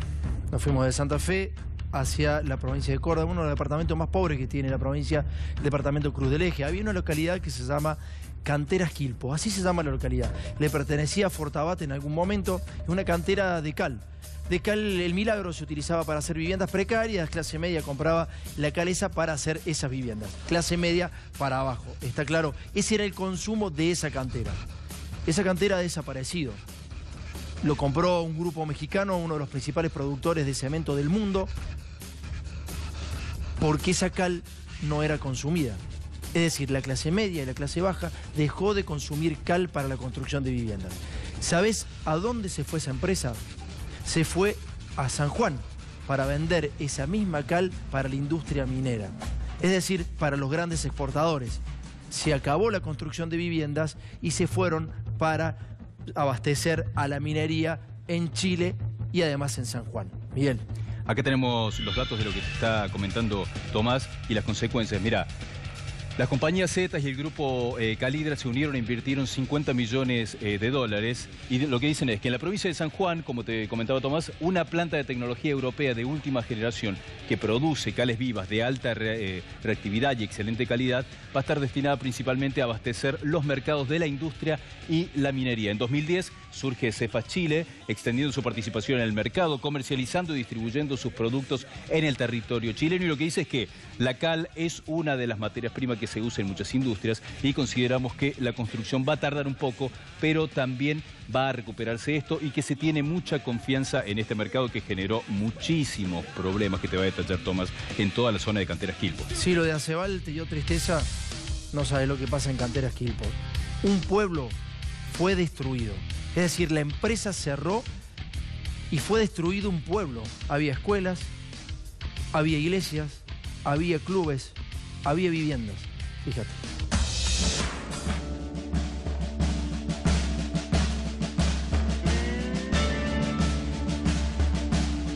estamos en Canteras Quilpo, así se llama esta localidad que está muy cerquita de Cruz del Eje, más o menos 40 kilómetros, a 100 y pico de la ciudad de Córdoba. Estamos en el departamento Cruz del Eje, uno de los departamentos más pobres de la provincia de Córdoba. El fundador, Manuel Hidalgo, dona terrenos para los obreros, para que construyeran casas. Todo eso se hizo y ahora se está volteando, se está derrumbando de alguna manera. Sí, todo esto es predio privado. Todas las casas están en predio privado. Un grupo de la empresa, en la madrugada, llegan por la guardia, retiran todas las tarjetas de los obreros y nos enteramos el día domingo... Que cerraban, digamos. Que cerraban, sí. Parece de ciencia ficción. Lo que está viendo un pueblo, en realidad, devastado por la propia empresa. ¿A dónde va esta gente? Son más de 160 familias. ¿Dónde deberían ir estas personas que ahora ya no tienen su vivienda? Este pueblo existe gracias a esa cantera. Pertenecía a Amalia de Fortabat. Eso fue vendido a capitales mexicanos. La cuarta empresa del mundo de cal empezó a explotar esta cantera y ahora nuevamente ha cerrado igual que en el año 2001. Los empleados que vivían en estas casas que ven atrás, además de haberse despedidos, lo que vemos es que la propia empresa se ha encargado de destruir sus propias viviendas. El pueblo se vuelve un desierto. El pueblo no existe más. Y el cielo, la cruz del sur. ¿Cuántos hijos tenemos? Tengo 3. ¿Y van a la escuela acá? Sí, ellos como niños vienen y me dicen, mi papá no tiene trabajo, o no tenemos casa, o no tenemos a dónde ir, o no tenemos a dónde ir. Se hace difícil. Desaparece un pueblo, digamos, ¿no? Desaparece un pueblo, sí. De gente mejor que yo. Si puedo bebo las horas. Ellos lo que realizaban era el derrumbe de las cosas importantes de que habíamos logrado por quilpeños.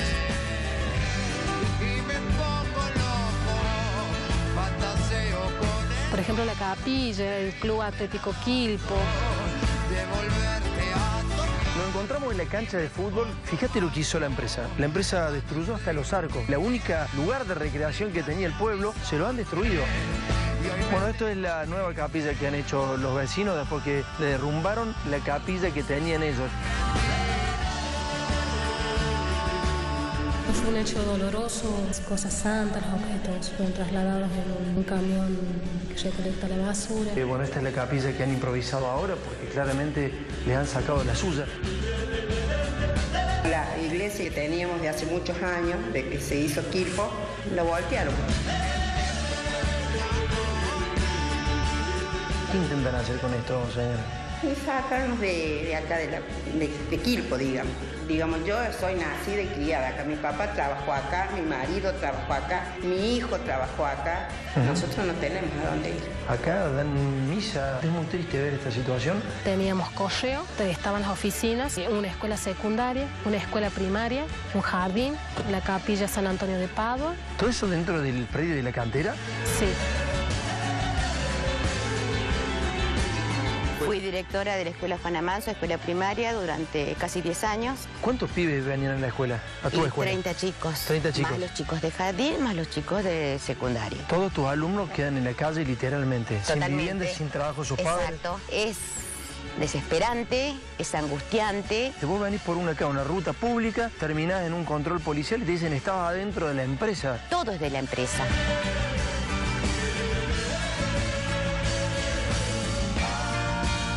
En este momento, literalmente, están todos en la calle. Están todos en la calle.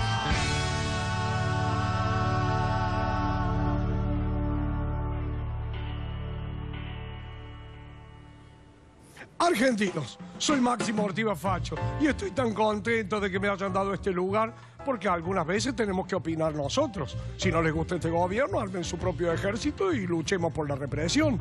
Porque no puede ser, acá se dice cualquier cosa. Estaba mirando este tape, me dio una tristeza, la verdad me dio una tristeza increíble. Estoy a punto de llorar, pero me quiebro y les digo... En esos lugares se pueden hacer tantas cosas, lo hemos explicado tantas veces. Imagínense una fábrica que cierra, es una oportunidad. Puede ser una fábrica de cerveza artesanal, toda esa gente puede ser piloto de dron. No, ahí van a levantar la iglesia, porque se obstinan. Por eso, argentinos, hay que reconvertir, hay que ir al cambio, hay que pensar una Argentina distinta, fundamentalmente pujante, nada más. Gracias, Máximo Ortiz Facho. Así se piensa. Y por eso se llega a los problemas, por ejemplo, como lo que veíamos recién. Triste, terrible, tremendo. Hay que conocer ese lugar, ¿eh? Hay que conocer un lugar en donde pertenece la empresa, le destruye la vivienda a la gente y la gente queda en la calle. Pero nos vamos al SENASA. El SENASA es una de las reparticiones del Estado que tenía el control o tiene el control de la seguridad alimentaria en todo el país. El SENASA ha sido apartado del control de los buques extranjeros, ¿se entiende? Ahora, las propias empresas que traen mercadería desde afuera pueden traer plagas, pueden traer droga, pueden traer lo que quieran, porque el SENASA no controla más. Cambian totalmente los controles en el SENASA y lo que vas a ver en el informe es el detalle de lo que te cuenta Tomás. Las multinacionales comienzan a tener un rol muy importante, queda el Estado fuera de esto y pasan a ser controlados prácticamente, en algunos casos, por privados que son ellos mismos. No, prácticamente no, Miguel, es literalmente el privado se hace cargo de su propio control, porque ¿saben qué? El SENASA cobraba, la República Argentina cobraba tributos por eso, Miguel. Y además, cuando llegaba el buque, lo que hacía un tipo de SENASA es inspeccionar qué pasaba. Si había una plaga, se tenía que rápidamente acabar con esa plaga. Mientras tanto, el buque seguía amarrado. Y ese amarre le costaba $50.000. No querían pagar más los $50.000. Entonces el gobierno nacional retiró el SENASA. ¿Se entiende? Vamos a ver.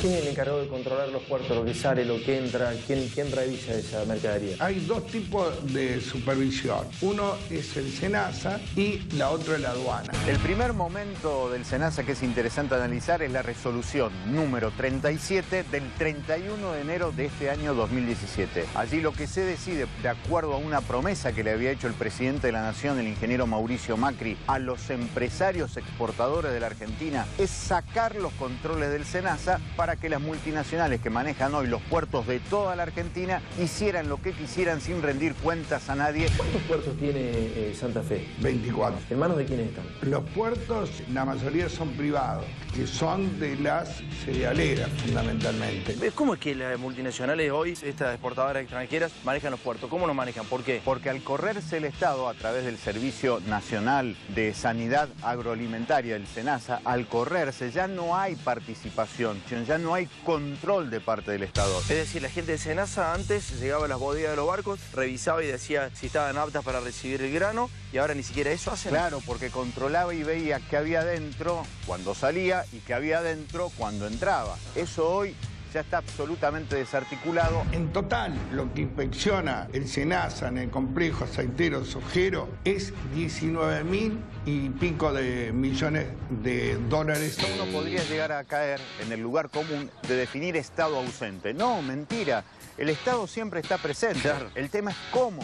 Y acá está presente de forma corrupta. Está subordinado a los intereses de las multinacionales. SENASA se tiene que retirar. Ya no controla más. Ya no controla más. Y el que pasa a controlar es directamente las empresas privadas. Al correrse el SENASA de los controles de los puertos, las exportadoras empiezan a ahorrarse por año 1.200 millones de pesos. El SENASA controla las bodegas. O sea, llega un barco a cargar, si hay determinado insecto, digamos, o algún otro tipo de contaminación, le dicen, señores, ustedes primero tienen que fumigar todo este barco, eso tarda un día, ¿qué pierde? Entre 20.000 y $50.000 un barco de ultramar. Entonces, es odiado el SENASA, ¿no es cierto? El problema serio es la magnitud del dinero que estamos hablando. Solamente de aceite de soja, nosotros aportamos 9.000 millones de dólares al año. Carlos, es muy importante lo que dijiste recién también respecto a las barcazas. Hay muchas barcazas que entran de Paraguay y de Brasil. ¿Qué es lo que importamos nosotros de Paraguay? Básicamente que no es principalmente soja, que es droga, que sabemos que traemos marihuana. Bueno, esas barcazas que llegan de Paraguay muchas veces no son controladas. ¿Por qué no son controladas? Desde el año 2002 en adelante, los informes internacionales, incluso de las propias Naciones Unidas, está diciendo que hay una ruta de la hidrovía de la marihuana y la cocaína por nueva circulación que tiene esta geografía del narcotráfico. Y esas barcazas negras, como por ejemplo lo dicen las entidades gremiales nucleadas en la CGT San Lorenzo, dicen que por esas barcazas negras llega muchísimo cargamento tanto de marihuana como cocaína. Ahora pues MEA 22 ya va a estar la mercadería. Para la Argentina para el marca directo, con barco. ¿Con barco? Sí, él no quiere definir. ¿Y le meten barco? Sí. Para Argentina. Sí. Entonces va aquí por sur, por Pilar.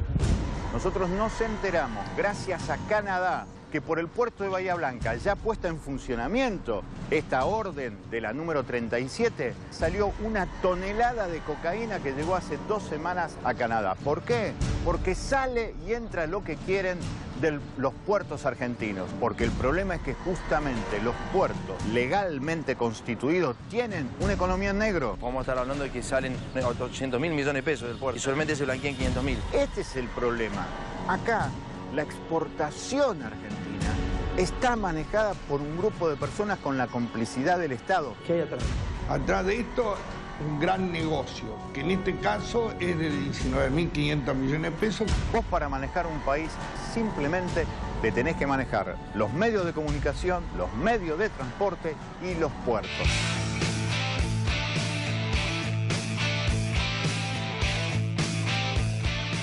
Aquí te mostramos parte de lo que te decía Tomás y que está en el informe. Esto es Paraná Iron. Ahí llegan las barcazas. Y este es el lugar donde antes había un control del Estado, existía un control de SENASA. Bueno, ahora ya no existe más el control. Las multinacionales no tienen ningún tipo de control de qué es lo que traen y se manejan de esta forma. Desaparece el Estado y queda todo en manos de las multinacionales. Es realmente impresionante, Miguel, eso. El Paraná Iron es un buque que está en el medio del Paraná, llegan las barcazas, como te decía recién Miguel, descargan y el Estado está ausente. ¿Llegarán las barcazas con drogas a este lugar? ¿Llegarán esas barcazas con drogas? Bueno, de ahí nos fuimos a Timbúes. Timbúes es un pequeño pueblo también de Santa Fe que tiene puertos. Están las principales exportadoras cerealeras en ese lugar.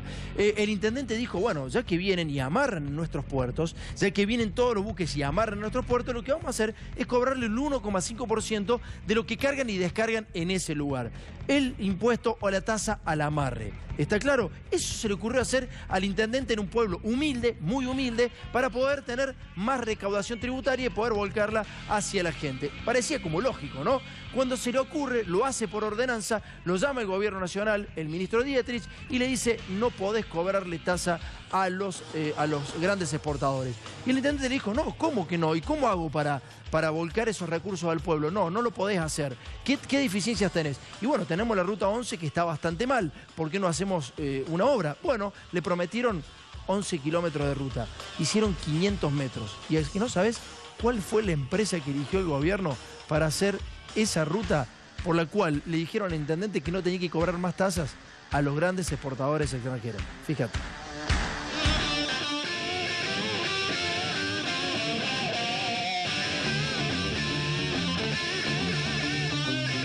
Timbúes es un pueblo de Santa Fe. Tiene más de 7.000 habitantes que viven rodeados de la riqueza más importante de nuestro país, la exportación de granos. ¿Qué empresas están trabajando las grandes, las cerealeras grandes? ¿Cuáles son?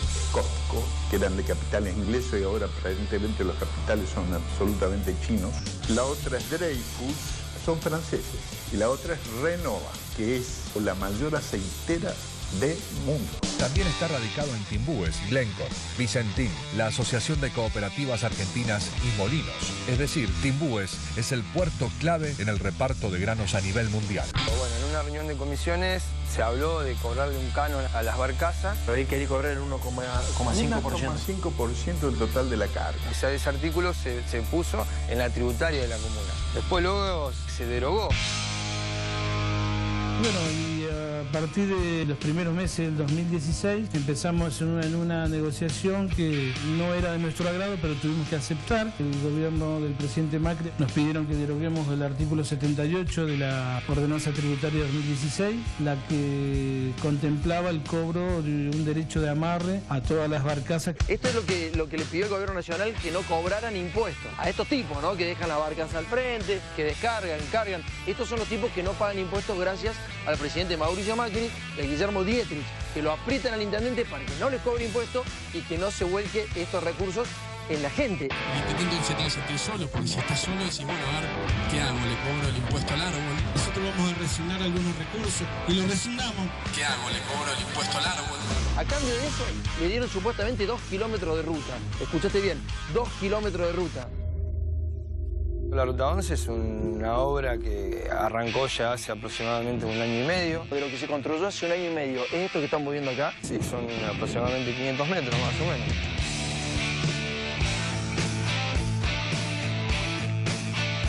prometimos que esta obra iba a empezar. Estuve con el intendente en Buenos Aires. Para no cobrar los tributos a las barcazas, es decir, a los grandes cerealeros, exportadores, productores, le cambiaban por la repavimentación de la Ruta 11. ¿Querés saber quién lo hace esto? Mira, esta es una de las máquinas de lo que están laburando. Fíjate arriba, IEXA Ingeniería y Construcción.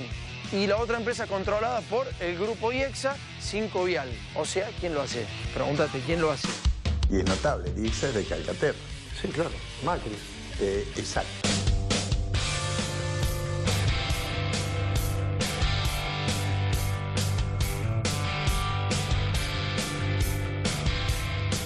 Vamos a mostrar cómo reflejaron los medios de comunicación esta obra. Fíjate, esto es el domingo 22 de mayo de 2016. Dicen, el lunes comienza la reconstrucción de la Ruta Nacional 11 en Timbúes. Los trabajos van a estar a cargo de la concesionaria, empiezan a mostrar y dice, con un costo cercano a los 70.000 millones de pesos. 70 millones. Mira, acá es julio ya de 2016 y dicen, comenzó la obra de reconstrucción de la Ruta 11 en el casco urbano de Timbúes. Las máquinas de Cinco Vial comenzarán a perforar el pavimento. Para Amaro González, en 6 meses, dice, los Timbúes y la región van a transitar una traza nacional reconstruida. El secretario de Seguridad Ciudadana en la comuna de Timbúes, Alfredo Olivera, se refirió a la obra y dijo que era una noticia muy grata y que esto era consecuencia de parte del trabajo obsesivo de la gestión que encabeza González. Dice que ejecuta esta obra, que pueden decir que es la primer obra pública que se inicia bajo la gestión del presidente Mauricio Macri. Te mencionaban ahí a Cinco Vial, pero ¿sabés qué parte no salía, no estaba ni subtitulada ni entre paréntesis? Es que Cinco Vial es Angelo Calcaterra, o sea que es la familia de Macri la que estaba detrás de esta obra pública. Bueno, y ahora nos fuimos a Nonogasta, en La Rioja. Cuando se le da mucho a las multinacionales, es parte todo de lo mismo. Es un problema cuando se gobierna solamente para un determinado sector. En algún momento se habló de pobreza cero. Pobreza cero también quiere decir que los pobres tienen que tener derecho a la salud. ¿Qué pasó en Nonogasta? Una multinacional, antes era una empresa de Yoma, ahora los brasileros vinieron a ese lugar para poner una curtiembre. Ese curtiembre contamina de una manera alevosa. Una curtiembre así no podría estar en ninguna otra parte del mundo que no sea en la República Argentina, con la connivencia de los políticos actuales y los de antes. Lo que están haciendo es matar a la gente. Los altísimos niveles de cáncer que hay en Nonogasta son alarmantes. Lo dice la delegada de salud de la Nación en ese lugar. La delegada de salud de la Nación está diciendo que en ese lugar hay gente que muere por cáncer y que hay una altísima cantidad de gente que padece cualquier tipo de enfermedades vinculadas justamente a la actividad de la curtiembre. Es muy triste, es muy alevoso lo que está pasando en Nonogasta. Es muy alevoso que la gente no pueda expresarse porque los medios de comunicación ya no evitan nombrar a IEXA, sino en este caso particular evitan mostrar cómo se está matando a la gente. Y el problema más grave es que en el medio hay niños. Porque que un adulto decida vivir en Nonogasta, vaya y pase. Pero que un niño nazca en un lugar altísimamente contaminado donde respiran cromo todo el día, es muy grave. Que el Estado no garantice, aunque sea un mínimo, así, un chiquito, un mínimo de salud a los argentinos. Fíjate lo que pasa.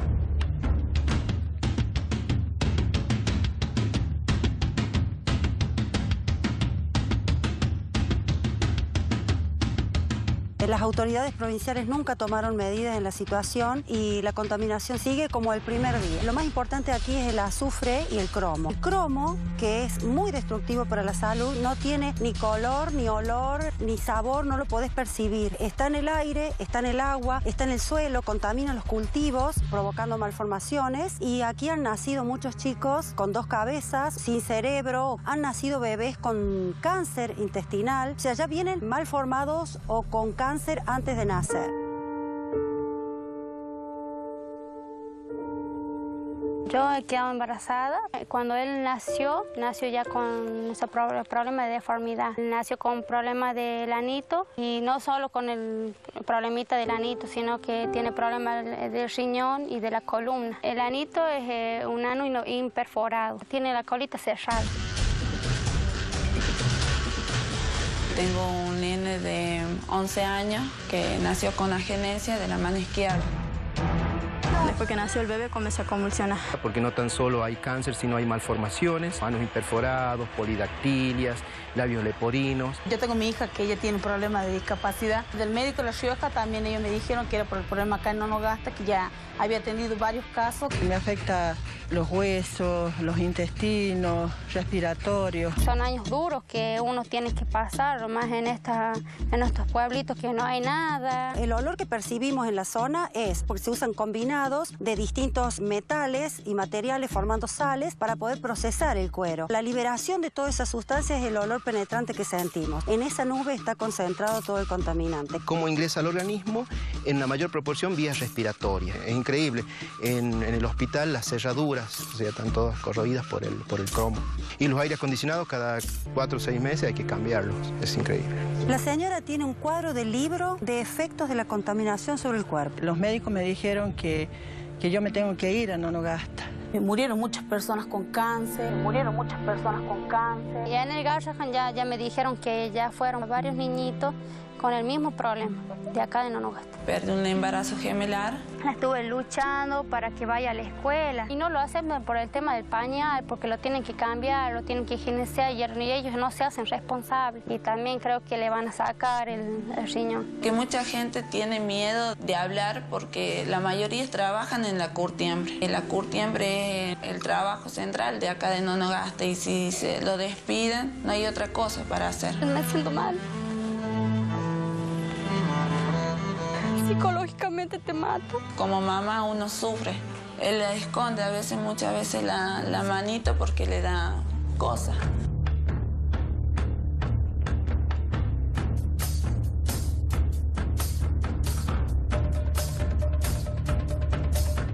Los mismos animales, la misma fruta, está todo contaminado, con la verdura, todo lo que nosotros consumimos está todo contaminado. Bueno, yo soy la delegada sanitaria federal de salud. Lo que yo hice es llevar o elevar ese informe al Ministerio de Salud de la Nación. Me indica que le pida informes a la Secretaría de Ambiente. Bueno, ya llevo casi 2 meses esperando los informes, nunca me lo entregaron y no creo que me lo vayan a entregar. Pocos medios de comunicación informan lo que pasa.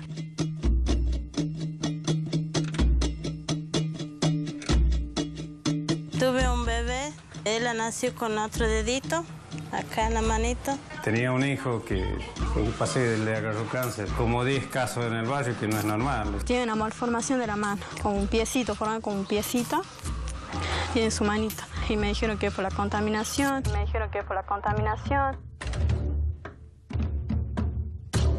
Mi hermana tiene un tumbo acá en la espalda. La gordita de ella no se puede bañar porque le salen ampollas en la piel. Mi marido tiene cromo en la sangre. Mi cuñado que tiene el tumor en el cerebro. Los 3 integrantes de mi familia justamente trabajaron ahí, están enfermos. Me salió un tumor. Mis 2 hijos nacieron con falta de madurez en el intestino. La mayoría de la gente está enferma acá. Y bueno, y encima me toca salirme un tumor a la próstata. Inclusive las leucemias son muy frecuentes. Los políticos se hacen los boludos. Mucha gente está resignada, cree que no puede hacer nada ante semejante poder y se calla. Inclusive hubieron familias completas con cáncer. Pero una consulta, pero el nivel de contaminación que genera el cromo, acá estamos viendo que es cromo, ¿no? Eso yo no lo voy a discutir con usted. Pida una entrevista con la empresa y si le concedemos una entrevista hablaremos del tema. Hay todo un pueblo que está sufriendo las consecuencias de esto. Eso es lo que usted dice. ¿Cuál es el fundamento científico para decir que es atribuible a eso? Una pregunta, ¿qué es el olor que hay? El olor es de la materia descompuesta que está acá, eso se nota en el momento.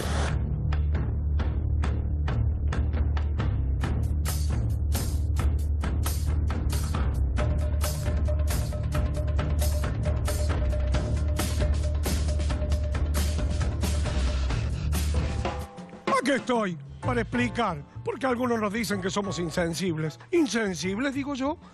¿Cómo no vamos a entender la pobreza nosotros? Fíjese usted en mi casa, son todos pobres. La institutriz es pobre, los que llevan a los chicos al colegio, los choferes son pobres, las empleadas son pobres, vivo rodeado de pobreza. ¿Por qué nos dicen insensibles? Eso es muy feo. En el Partido al Medio estamos pensando en cómo cambiar la Argentina y a veces hay que hacer sacrificios. ¿Y qué quieren? ¿Que los sacrificios los hagamos los ricos, digo yo? Ahora viene lo mejor del programa, lo mejor de este programa. Vamos a la tanda comercial, por fin, por fin.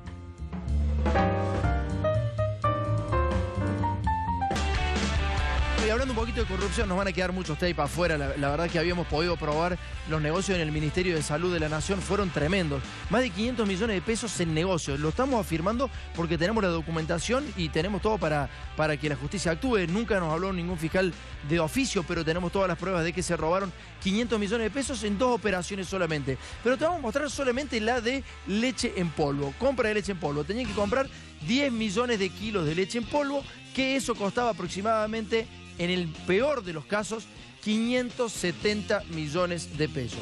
¿Sabes cuánto lo pagó el Estado Nacional? 888 millones de pesos. Es decir, en solo esa operación, en el peor de los casos, o en el mejor de los casos para vos, se chorearon 310 millones de pesos en la compra de leche en polvo, Miguel, ¿no?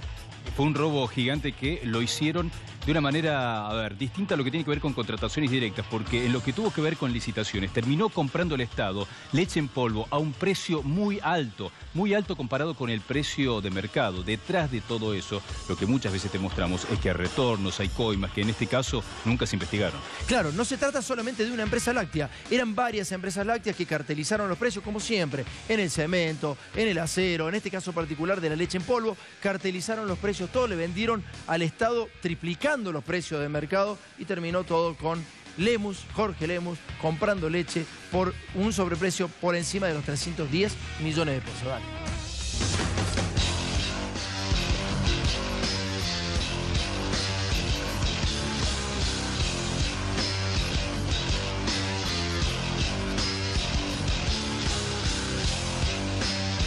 Compras irregulares que realizó el Ministerio de Salud de la Nación a laboratorios amigos, en las que se violó la ley de contrataciones en todos sus términos y en las que se sobrefacturaron más de 170 millones de pesos. Ahora te vamos a mostrar el nuevo curro del ministro Jorge Lemus. En este caso, se trata de un alimento que previene enfermedades infantiles y es la base del desarrollo de los niños, la leche en polvo.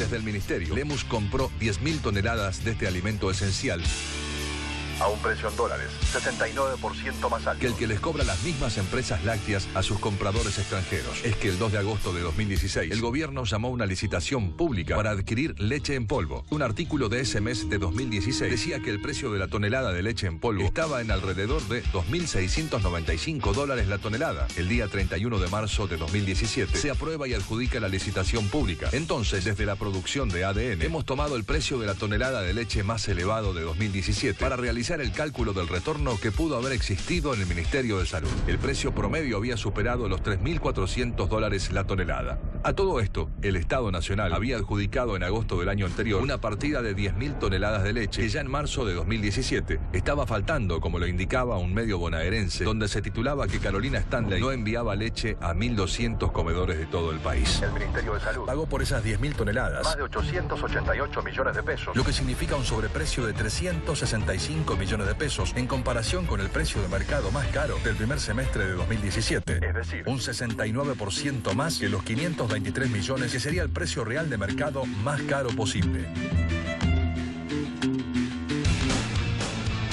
Se fue Lemus del Ministerio de Salud de la Nación. No hubo ninguna denuncia por parte del gobierno. Esa guita quedó en la nada. Y después hicieron contrataciones directas llamando a los proveedores a través del mail. A través de mail. Y sobrefacturaron alevosamente todos los precios de medicamentos a todos los hospitales públicos nacionales. Increíble, ¿no? Pero eso estuvo pasando en el Ministerio de Salud y no sé si ahora no lo está también sucediendo. Pero cambiamos de tema y nos vamos al Plan Belgrano. El Plan Belgrano es un plan supuestamente de reconstrucción de la República Argentina para el norte de la República Argentina. Nunca se hicieron obras que se supiesen, pero en este caso particular los amigos de Cuarto Poder de Tucumán nos mandaban un informe muy completo, muy detallado de cómo se habían hecho el cuento del tío en Corea. Le habían hecho 4 funcionarios nacionales el cuento del tío a unos coreanos en donde supuestamente iban a comprar ahorradores energéticos y relojes para los viejos del PAMI para que les controlaran el pulso a los viejos del PAMI. La cuestión es la siguiente, supuestamente hablaron con quienes iban a vender esos productos, le hicieron firmar la intención, una intención obviamente que es trucha, y se quedaron con la coima pero nunca hicieron las compras. Fíjate lo que pasaba. A ver. El 24 de octubre del año pasado, 3 dirigentes vinculados al titular del Plan Belgrano, José Cano, viajaron a Corea del Sur para realizar una compra fantasma de ahorradores energéticos por 315 millones de dólares, es decir, 5.000 millones de pesos. Para esta operación irregular, utilizaron una ONG llamada Fundación Argentina de la Ecología, cuyo vicepresidente es Octavio Acardi. La compra simulada se hizo por contratación directa a la sede coreana de la empresa japonesa Escom y fue firmada en la Subsecretaría de Desarrollo Productivo de la Nación. Además, los enviados argentinos realizaron un convenio de compra con la firma Hightech de relojes especiales para adultos mayores. De esta operación participaron el titular del gremio de los trabajadores del PAMI Tucumán, Osvaldo Barreñada, y el coordinador de enlace de la unidad Plan Belgrano, Alberto Darnay.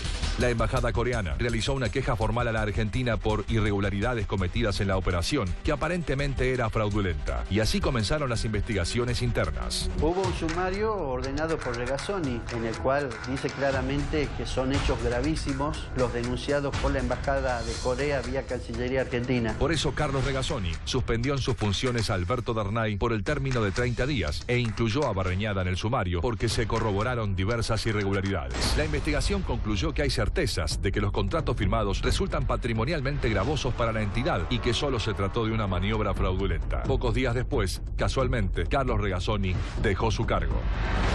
La única persona que ha tomado acciones para tratar de esclarecer y desligar responsabilidades del gobierno argentino ha sido expulsada del gobierno. Mientras tanto, desde el Plan Belgrano intentaron despegarse del escándalo alegando que las personas que viajaron no tenían nada que ver con ello. Sin embargo, la mentira oficial se cayó cuando trascendió el expediente con el nombramiento oficial de Darnay en el Plan Belgrano. El trío fantástico, Darnay, Barreñada, Acardi, responde al jefe del Plan Belgrano, José Cano, y todos fueron enviados a Corea por la jefatura de gabinete de la Nación que conduce Marcos Peña. Después que empezó a circular esta información, fíjate el tuit de José Cano, el que estaba al frente del Plan Belgrano. Todos se fueron yendo por corrupción, pero nunca nadie hizo ningún tipo de denuncia. José Cano, titular del Plan Belgrano, decía: no hay ninguna denuncia de una empresa coreana a la justicia. Háganse cargo de lo que dicen. José Cano decía esto. Miguel. Ahora vamos a ver qué es lo que decía la Gaceta, que comenzaba a dar respuesta de ese informe de ADN. Fíjate, en una sección que es llamada Dimes y Diretes, dice: el canal de noticias C5N, ligado al kirchnerismo, ponen, emitió el sábado por la noche en su programa ADN, Periodismo Federal, una producción referida al Plan Belgrano. Y ahí dicen: desde el entorno del radical Cano, declinaron de efectuar declaraciones respecto a la información del programa ADN. Es una operación, advirtió una fuente del Plan Belgrano, es lo único que tenía para decir en ese momento. Así operaron a través de los medios de comunicación, diciendo que nosotros éramos kirchneristas y que, bueno, toda la sanata de siempre para tratar de desprestigiar a un medio de comunicación. Pero fíjate cómo continuaba la cosa. El Plan Belgrano se despega de gestiones en Corea, ¿eh? En este caso particular, empiezan a decir que nadie había ido a Corea absolutamente para nada. Por ejemplo, dice José Azcárate, subsecretario de Infraestructura del Plan, brindó a este diario, el diario La Gaceta o cualquier otro operador de gobierno, listado detallado de los miembros de la unidad. No figuran, dice el diario, Darnay, Barreñada ni Acardi. Darnay también se preocupó por dejar en claro que no es funcionario ni empleado del Plan Belgrano ni del PAMI. Dale, Miguel. Vamos a ver si es cierto lo que decían de Darnay en ese momento. Mira, esto tiene que ver con un documento oficial, Buenos Aires, 17 de agosto de 2016. Se asigna a partir de la fecha de notificación de la presente las funciones de titular de la coordinación de enlace con la unidad de Plan Belgrano, que esto depende de la unidad de proyectos interdisciplinarios. ¿A quién? Al agente Alberto Rafael Darnay, estaba designado. O sea, estaban mintiendo, pero vamos a ver si fueron a Corea. Y entonces empezamos a repasar cómo era la placa que realizó este tipo, Alberto Darnay, en Corea. Y dice, Appreciation Plate. Dice el señor Alberto Darnay, unidad Plan Belgrano, jefatura de gabinete de ministros. Los caraduras empezaron a caer en la trampa que habían cometido. Dale. Como eran realmente garcas, ¿qué hizo el PAMI? inició una instrucción de un sumario administrativo y dijo, en el marco de las irregularidades detectadas vinculadas con la unidad del Plan Belgrano, ¿qué hizo? Se suspende por el término de 30 días ¿a quién? A Alberto Rafael Darnay como titular de la coordinación de enlace de unidad del Plan Belgrano. Bueno, entonces estaban todas las... formalmente estaban todos nombrados, la cosa estaba muy fea, había mentido Cano y el resto de los funcionarios, y fíjate cómo termina esta operación.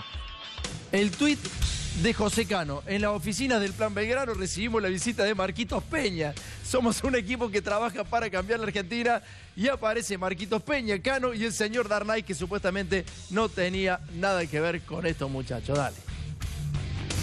Denuncia viene, denuncia va. Por favor, dejen al trabajar al rico, al pudiente. A veces nos dicen lo que ganamos en la Cámara de Diputados. ¿Usted sabe lo que es como diputado, como senador, llegar a fin de mes?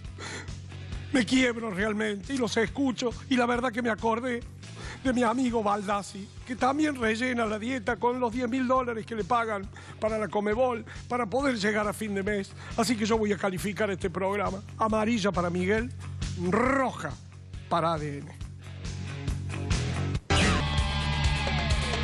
Bueno, estamos ya cerrando nuestro programa, vamos a ir rápido, ya nos está esperando Alfredo Zayat, lo admiro a Alfredo Zayat, y nos vamos a hablar un poquito de economía, de cómo viene el país para el año que viene. Por eso hemos decidido levantar el informe sobre tierra de la zona norte en la República Argentina.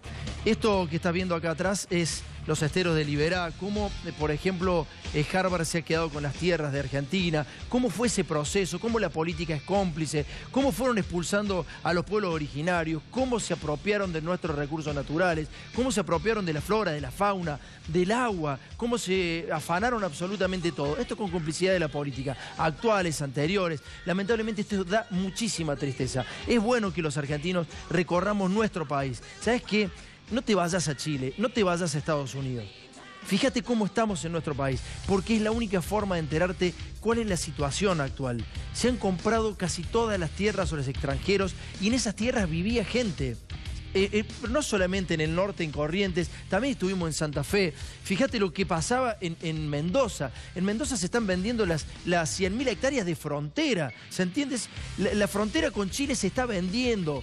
Es impactante, porque estos caballos pertenecen, por ejemplo, a los pobladores originarios, a quienes están laburando esa tierra de hace muchísimo tiempo, y se lo pasan por arriba. Entonces después, cuando esa gente trata de reaccionar y decir, che, ¿por qué vivo rodeado de pinos de Harvard? Por ejemplo, 86.000 hectáreas. ¿Por qué yo antes vivía acá, tenía mi cementerio, y mi cementerio hoy está alambrado? Por ejemplo, esto es lo que está pasando en comunidades del norte. Bueno, esto lo vamos a dejar de lado, porque nos vamos a meter de lleno en qué pasa en el sur, porque ahí sí la violencia se ha llevado vida, Miguel, ¿no? La violencia se llevó muchas vidas en el sur. Murió Santiago Maldonado. Rafael Nahuel fue asesinado por el grupo Albatros de la prefectura. Le pegaron por la espalda cuando estaba haciendo un reclamo junto con un grupo mapuche. Lo más increíble de todo esto es que incluso los funcionarios nacionales salieron a defender esto, y se genera lo que ya te mostramos, una nueva impronta de las fuerzas de seguridad que pasan a tener una protección distinta. Y detrás de todo esto que nosotros te mostramos hay un negocio por la tierra, y están lo que hemos llamado varias veces los ocupas VIP. ¿Por qué? Porque hay muchos empresarios que con alguna argucia se terminan apropiando de determinadas tierras, y se terminan apropiando de tierras en las que había mucha gente que tenía derechos de posesión, pero los terminan sacando, los terminan expulsando, en muchos casos a los tiros, y en varias de esas situaciones terminan con muertes.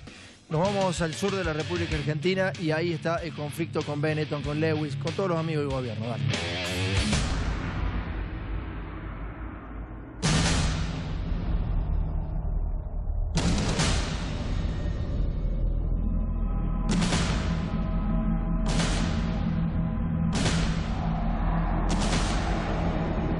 Campo Los Andes es un espacio de dominio público. Se pretenden rematar o vender tierras de propiedad nacional. Una de las fuentes de agua sana, dulce y limpia más importantes del planeta. El ingeniero Macri pretende hacer creer de que estos son bienes privados del Estado y que pueden ser vendidos. Debe tener el consentimiento expreso del Congreso de la Nación. Que nos pertenece a todos los argentinos. Porque las tierras de propiedad nacional no son para la venta a los grandes monopolios. Son de dominio público y bajo ningún punto de vista pueden ser objeto de una subasta internacional nacional y menos aún pasar a manos de privados. Lo que están en peligro son 104.000 hectáreas del departamento. Que llegan hasta el límite con Chile. Además, en Campo de los Andes hay productores que tienen contratos de arrendamiento con el ejército que están produciendo. Estos productores son nacidos y criados en la zona. Hacen más de 30 años que estamos en el campo de remonta. Quedarían desalojados de sus propios hogares. De manera que quedan excluidos todos los productores locales. Hay un proyecto que es desarrollo de viñedos de altísima calidad. Acá en Mendoza hay 1000 bodegas,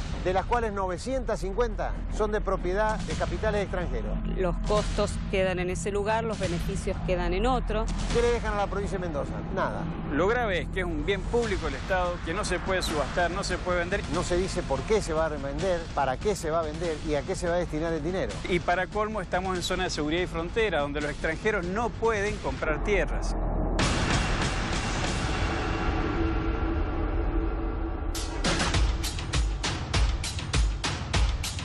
El lago tiene un mejor acceso del que tenía antes que Joe Louis compre esa propiedad. Es un acceso peatonal desde la ruta nacional. El que dicen que ahora tienen ese mejor acceso, como dijo el presidente, bueno, esos son 3 días a caballo, cruzando cordilleras, ríos, arroyos, lagos.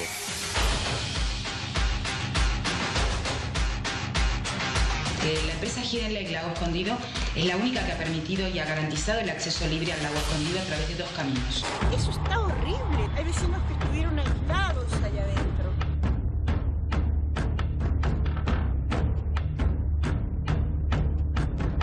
Hola, ¿qué tal? El lago escondido. Tienen que tener una autorización de privado.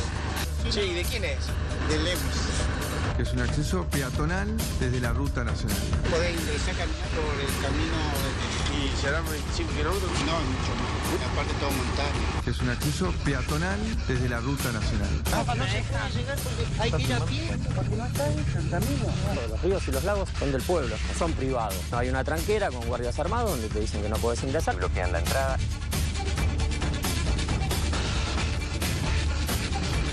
Vino y los despojó, los echó, armas, balas, muertos. ¿Por qué se tapa la cara? Con una cuestión de mantener la seguridad y la integridad física. La gendarmería los estaba sacando. Cuando nos colocamos delante del camión para ver qué pasaba, el conductor saca una pistola y empieza a disparar. Al frente, todo el operativo comandando venía un submayordomo de la estancia de Benetton. Ah, les tiran a matar. Y de todos los disparos que se escuchaban, uno me pega en la espalda. Lo siento en el hombro izquierdo y le grito, me dieron. Que son balas de 9 milímetros y 38.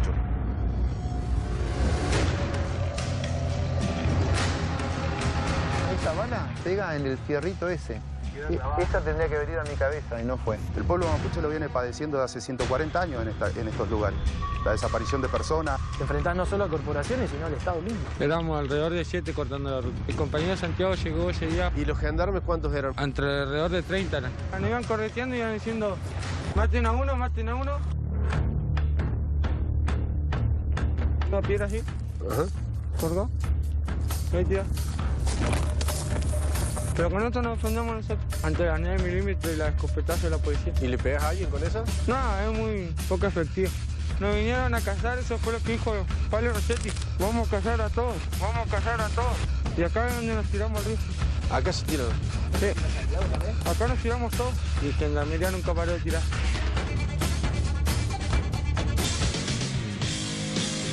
Algo parecido pasó en el Congreso de la Nación hace muy poquitos días. Lamentablemente salen a cazar por todos lados, ¿no? O ya sea en el sur, ya sea en Capital Federal. Alfredo, ¿cómo andás? Buenas noches. Buenas noches, ¿cómo andan ustedes? Gracias por venir, viejo, en serio. Muy bueno lo que ustedes hacen. Gracias, muchas gracias. Contame cómo ves el tema de la inflación, cómo se viene el año que viene.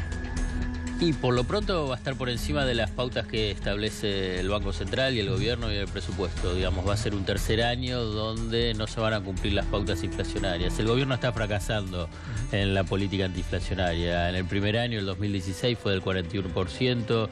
En este 2017 va a ser del 25%, muy por encima de las pautas iniciales planteadas por el gobierno. Más aún cuando tiene como el eje central de su política monetaria del Banco Central, Federico Sturzenegger, bajar la inflación. Este gobierno en 2 años no bajó la inflación. ¿Por qué? porque está en el mismo nivel que el 2015. ¿Pero cuáles son las razones? Porque supuestamente... Es raro el diagnóstico, no saben, digamos, piensan que la inflación es un fenómeno eminentemente monetario. Suben la tasa de interés generando un endeudamiento fenomenal en pesos a través de estas ya ahora famosas LEVAC y por consiguiente fracasan. Fracasan porque erran el diagnóstico, al errar el diagnóstico erran en los instrumentos para enfrentar el tema inflacionario. Ayúdanos a leer los diarios, los medios de comunicación. Mañana vencen 437.000 millones de pesos de LEVAC. ¿Qué quiere decir eso? Que es la bola de nieve infernal generada para la especulación financiera y la bicicleta, con el objetivo de subir la tasa, con el objetivo de frenar la inflación, subiendo la tasa de interés, no consiguen bajar la inflación, favorecen el ingreso de capitales especulativos para ganar una renta en dólares como no existe en el mundo y a la vez para tratar de mantener tranquilo el dólar. ¿Y cuánto fue en estos 2 años el endeudamiento aproximadamente? En pesos, con LEVAC, más de 1 billón, 1,2 billones de pesos. Generaron hasta fin del 2017 alrededor de 320.000 millones de pesos solamente de pago de interés en LEVAC. Te lo traduzco más fácil. Por día se pagan intereses de LEVAC equivalente a un hospital de alta complejidad. Te quiero hacer otro. ¿Cómo se banca eso? Son casi 750 millones de pesos. ¿Querés otro ejemplo más futbolero? Digamos, 4 días de intereses de LEVAC, o sea, de pesos, equivale a 1 año de lo que era fútbol para todos. 4 días, un año. 1 año. ¿Y en dólares cómo estamos? ¿El endeudamiento en dólares? Otro. El endeudamiento en dólares en apenas 2 años supera los 100.000 millones de dólares. No hay antecedentes en la historia de un endeudamiento tan voluminoso en tan breve periodo como el del gobierno de Mauricio Macri. Por eso se disparó la carga de los pagos de intereses.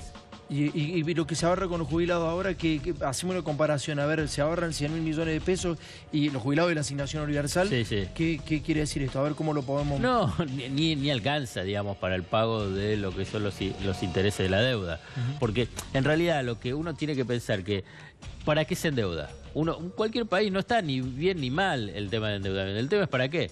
Bueno, te endeudas para financiar la fuga de capitales, para financiar la fuga de capitales vinculados con el tema del turismo. ¿Cuánto fue la fuga de capitales en el último año? En el 2016-2017 o 2017 solo. En este año casi van a superar los 25.000 millones de dólares. Alfredo, muchísimas gracias por haber venido, viejo. No, por favor, gracias a ustedes y felicitaciones por el programa. Gracias, muchas gracias por estar. Bueno, lo admiro, Alfredo ha venido acá a darnos una mano para ver qué va a pasar el año que viene. Coincidimos claramente con él sabe mucho más. Hemos leído mucho de lo que ha hecho y la verdad es que esto es el panorama que se viene para la República Argentina. Nos vamos a la tanda, ya volvemos, gracias.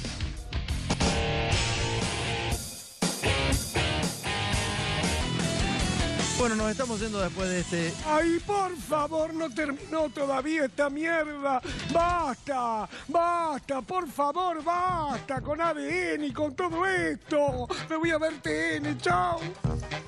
Nos estamos yendo de 2017, como te decía recién. Muchas gracias por habernos acompañado durante este año. Lo que hemos intentado hacer es lo siguiente, es reflejar un poco lo que dicen esas voces que nunca tuvieron medios de comunicación o formas de expresarse. Aquellos que son más débiles frente a los poderosos. De eso se ha tratado este programa. Este programa lo que hace es reflejar justamente todo aquello que fue pisoteado generalmente. Todos los ciudadanos tenemos los mismos derechos. Claramente tenemos los mismos derechos, pero no todos somos iguales ni ante la ley, ni ante los medios de comunicación, ni ante la política. La política lamentablemente se ha visto reflejada en un sistema económico muy importante. Algunos pelearon un poco más contra ese sistema, otros un poco menos y otros favorecieron ese sistema. Este programa de televisión, acordate de esto, no es que un programa de televisión tenga el poder de derrocar a un gobierno. Por eso creo que tiene que haber libertades para poder expresar cada uno lo que siente y lo que piensa. No todo tiene que ir al unísono, no todo tiene que apoyar a determinadas cosas. Nosotros estamos sí claramente en desacuerdo con las políticas neoliberales. Desde hace mucho tiempo, desde que nacimos, desde que estuvimos en la facultad hasta esta parte, estuvimos en contra de eso. Porque creemos que esas políticas van en detrimento justamente de esas voces que no se escuchan y que nunca se pueden escuchar. La política está por debajo del sistema. Siempre hay alguien arriba, siempre hay alguien que maneja los títeres, siempre hay alguien que maneja las marionetas y por eso siempre vos terminás perdiendo. Elijas lo que elijas, terminás perdiendo. Algunos te benefician un poco más, otros un poco menos, pero todo es cíclico. Y todo termina lamentablemente como estamos viendo cómo termina. Elisa Carrió, la semana pasada, y creo que esto es muy importante, sucedió algo en el Congreso que sucedió siempre en la política. Piñas, agresiones, violencias, sangre, cuando hay recortes a los más desprotegidos. No importa quién lidere esa oposición a los recortes, no importa quién sea, pero el sistema actúa con cinismo, que manda representantes de medios de comunicación a operar en contra de los gobernadores si es que esos gobernadores no ponen al servicio del sistema a sus diputados. Elisa Carrió terminó diciendo que, por ejemplo, Gendarmería estaba ensangrentada y que la gente estaba ensangrentada. ¿Y dónde terminó? En una pizzería, comiendo pizza y palmitos. Eso es lo que refleja un medio de comunicación. Eso es violencia institucional. Lo otro es violencia física, pero los dos se juntan y las dos son exactamente lo mismo. Bueno, Miguel, hemos llegado al final de ADN. Sí, llegamos al final y buscamos mostrarte sobre todo esto, que la verdadera grieta tiene que ver en general con la grieta que hay entre ricos y pobres, porque el sistema lo que busca es eso, busca beneficiar a los que más tienen, y en ese marco aparecen a veces algunos que tienen más poder, a veces algunos que llegan al poder desde algún partido político, se enfrentan un poco más. Y a veces otros benefician un poco más a los ricos. Pero tienen que prestar atención sobre todo a qué es lo que ocurre y cuáles son los mensajes que te mandan. Esta semana, por ejemplo, mientras algunos te contaban, muchos en soledad, desde algún medio hegemónico, de qué forma iban a perjudicar a los jubilados. Desde otro lado te buscaban distraer con las fotos de alguien tirándole piedra. Vos tenés que ver la película completa y cómo detrás de todo eso hay un sistema que busca, en general, beneficiar a los que más tienen y perjudicar a los que menos tienen y que de eso, bueno, no se note. Nosotros lo que tratamos es de contar algunas historias y tratar de reflejarlo de la mejor manera que podemos. Hace mucho trabajo de periodista y siempre he visto lo mismo. La grieta se acaba donde empieza la droga, la grieta se acaba donde empieza la corrupción, la grieta se acaba donde te perjudican a vos. Algunos, te digo, te defienden un poco más, otros un poco menos, pero ahí se acaba la grieta. Lo invito a Max para que venga acá porque fue parte de este programa y gracias a Max también estamos en este espacio. Así que esto es lo que sería Nancy. En realidad es pelada, los lentes no tienen vidrio. ¿Algo para decir? No, muy orgulloso de ADN, muy orgulloso de haber estado todo el año al aire. Yo creo que estos son los programas que hacen grande a la televisión todavía, si hay algunos espacios. La verdad que espero que sean más parecidos a este que a otros que dan vergüenza en la República Argentina. Y la verdad que felicitaciones a ambos por lo que han hecho. ¿Usted se depila el pecho por Nancy o por una cuestión de estética, digamos? Por una cuestión de... Estética. De ella. Ah, de ella. Perfecto. Bueno, ahí está puteándote allá. Somos cordobeses, somos... la verdad que venimos del interior y verdaderamente sentimos mucho placer de estar acá. Sinceramente es un lugar muy grande que nos ha dado C5N. Esto lo tengo que decir. Sinceramente yo no sé cómo será con otras personas. Yo te cuento lo que fue con nosotros. Federico Maya, el gerente de este canal, la verdad que ha sido muy generoso. La verdad que nos ha permitido mucho más de lo que nosotros creíamos y lo que nosotros tuvimos la posibilidad de expresar. Así que la verdad que a este medio que nos permitió expresarnos de esta manera, que permitió reflejar al que menos tiene, que permitió reflejar al desposeído, al que nunca tuvo voz en ningún otro lado, en este programa lo pudimos hacer. Así que muchas gracias al medio y esperamos seguir el año que viene. Muchas gracias a Cosco, muchas gracias a Jorge Bonafón, a los camarógrafos que nos han bancado a todos. Gracias a los chicos que están en la producción en Córdoba, a Gregorio, a Gabriel, a Nicolás, a Fede, bueno, al Benja, a todos, no me quiero olvidar, pero muchas gracias a ustedes específicamente. Nos encontramos el año que viene. Gracias.